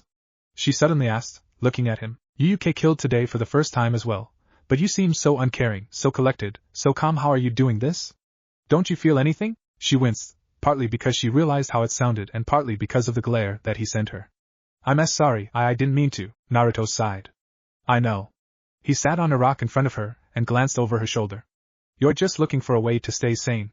He sighed again and looked in her eyes. I don't think that there are any words or magic spell that would make you feel better. It's just something that you'll have to get used to if you want to continue your shinobi career. With time it'll become easier. Just make sure that it won't become too easy for you. Sakura thought for a second. But how? You want me to don't feel? To abandon all my feelings so I... No. He interrupted her forcefully. Life without feelings isn't a life. Don't abandon your feelings, take them under control, and if they're too much to take at once, shut them for now and take care of them later. He let her think about this for a while before continuing. It's not the best method. It won't help, just delay it. But in time of a mission it's necessary. Sakura nodded, seeming to understand what he had told her. But it's all just like healing symptoms. To really find peace you have to find a reason why you are doing this. For what, or who, you're fighting and enduring such a life. When she looked at him questioningly he asked, why have you become shinobi? She opened her mouth to answer but he spoke first. Just don't say that it's for Sasuke. After all you meet him already in the academy, so your fangirl crush, however stupid it is, wasn't the reason why you've joined the academy. She looked down, thinking about everything that he just said. Think about it. And make sure that your drive is good, because if it won't be then, no matter how powerful you'll become, someday you'll hesitate. And that'd be your end. Naruto stood up, leaving her with her own thoughts. He turned around to go back to the camp when he sensed someone approaching them from that way. The figure that was coming from the camp walked closer and Naruto could feel her now shape her. It's a small one. After a few seconds she came from between the rocks, confirming his suspicions. It's this little girl that the bandit was talking to. You saw this, didn't you? No wonder she can't sleep. Sakura heard girl's footsteps and turned to her. She took a closer look. She saw a small girl, judging by height around 9 or 10 years old, with huge green eyes, one of them partly covered by few bangs of her short gray hair. She's wearing a dark green dress that reached her knees and a blanket over her shoulders. She had only one green sandal. Sakura also noticed few bruises on her legs, hands and face. What are you doing here, sweetie? She asked her with a friendly smile. The girl looked at her helplessly. You can't sleep? Asked quietly Naruto, standing on Sakura's side. The girl looked at him. Something that Sakura recognized as admiration and trust flashed in her green orbs. She didn't respond. Pinkette decided to try once again. Where is your mom? This wasn't the best idea. She knew that even without Naruto's hiss, widened eyes and tears that appeared in them were enough to ensure her that she touched a sore topic. Sakura stood up to embrace her, but before she could make a step the girl launched herself at Naruto, hugging him tightly around his waist and burying her face in his stomach. Her shoulders started to shake from sobbing, but she didn't let out any sound. Naruto froze. Sakura saw his tensed muscles. She looked at his face and was utterly shocked by the sight of his face. Calm, collected Naruto, the one that always had a prepared plan and sarcastic respond, the one that just told her about a killing in such a way that she's sure that today it wasn't his first kill. This very man was now utterly and absolutely helpless against the little girl. He had completely no idea what to do with a child that was now soundlessly sobbing in his shirt. She almost burst out laughing when he looked at her, pleading for advices. It wasn't the right time, she knew it, but it's so different from his normal behavior that she couldn't help it. Embrace her, she mouthed to him. He nodded and slowly, awkwardly, put his arms around the shacking girl. Her only reaction was tightening her grip. After a few minutes of standing in a complete silence, Naruto noticed that he wasn't only embracing her, he's now holding her up. He looked at her closer and noticed that she cried herself to sleep. With a sigh, he took her in arms. Still asleep, she gripped his sweatshirt tightly and snuggled against his chest. Naruto sighed and looked at Sakura. Shut up, he said, seeing her partly amused, partly shocked face. Both of you, he added, turning around and walking away in the camp's direction. Sakura frowned at his words. I've never thought that I'll see his soft side. She turned around. A few feet behind her stood Sasuke, looking after the retreating redhead. He had similar face as she few seconds ago. Sasuke-kun, you should get some sleep, Sakura thought for a second. There's no point. In an hour it'll be my shift. I'll just be more sleepy. Go. We'll divide the watch between ourselves. Judging by the bags under his eyes and that we didn't see him even once during nights, I assumed that Naruto didn't sleep the whole week. We can give him a bit of rest. He looked at her and noticed that she had the same, slightly surprised, slightly amused look that she's giving Naruto. What? Sakura blushed and looked down when she realized that he caught her at staring. Nothing, she mumbled quietly. Sasuke grunted and turned around, but before he made even 2 steps, Sakura added quietly, I just never thought that I'll see your soft side. Even if he heard her, he didn't show any sign of it. Sakura sighed, looking at his retreating back. She returned to the camp, lied down on her futon and closed her eyes, thinking about everything that she heard and saw. Last thing that saw was gray-haired girl's peaceful expression, still cuddling to Naruto's side. She didn't saw his face. Hood of his cloak was up, hiding it in the shadow. You sure of this? Naruto nodded. You will be forced to take care of her. If I won't, then nobody will. Even normally it'd be hard to find her home, but now? After all these attacks? Kakashi sighed and looked at her. She's sitting under a nearby wall with Sakura. Pinkette was talking to her right now. Do you even know anything about her? Not much, admitted Naruto. Only what I learned from one of the rescued women. Kakashi gave him a questioning look. Redhead sighed. Rue and her mother were traveling from the land of grass to somewhere in the land of fire. They left after a death of Rue's father a few weeks ago. Her mother was quite beautiful, so when they had the bad luck to be in one of the villages during one of the raids, she quickly drawn bandits' attention. They took Rue too to gain her mother's submission. To make things more fun, Naruto's eyes become cold, reminding Kakashi of another pair of blue eyes during great anger. They made Rue watch. Her mother died around 6 days ago. Naruto thought for a few seconds. I can't really tell you more. At least until I found a way to talk with her. She doesn't want to speak? I don't know, maybe she doesn't. Kakashi wanted to say something, but Naruto's faster. But I think that the bigger problem is that she can't. Jounin shoot him a questioning one-eyed look. She's mute. You know that this will only make everything harder? Are you sure that? Ask me another 10 times. Interrupted Naruto. Who knows, maybe I'll change my mind? I've already thought about this, and I think that I have a solution. We only have to find her an apartment, or a house, and it'd be alright. I thought that you wanted to take care of her. You don't want her to live with you. It's not that I have anything against it, but considering my status, Naruto pointed at his stomach. I don't think that this is the best idea. Villagers should leave her if she'll just meet me sometimes. But if they notice that she's living with me, they could take her on target. Kakashi sighed. Unfortunately, it's quite possible. As his A and B guard, he saw few times how those kind for him were hurt. He suspected that it's the reason why Naruto's separating himself. The girl was actually someone that Konoha needed. As a Jinchuriki, they couldn't afford themselves to let him leave the village. Someone in Konoha that he'd be caring for could stop this from happening. And Naruto already seemed attached to her. Kakashi didn't like his own line of thoughts. But he's Konoha shinobi. He had to protect the village, even if it meant sacrificing his. Who abandon their comrades are worse than trash. Obito's words run through his mind. Memories of the last hours of his very best friend flooded Kakashi's mind. Image of his second friend, Rin, flashed in front of his eyes. Am I really ready to sacrifice Kakashi? Naruto's voice invaded his thoughts. We still have a few hours of the day, but in the end the sun will set, you know. Okay, silver-haired Jounin looked at him for a few seconds before speaking again. Okay, I agree, we'll take the girl with us to Konoha. Until we reach it, you're responsible for her, after that we'll see. He then sent him an eye smile.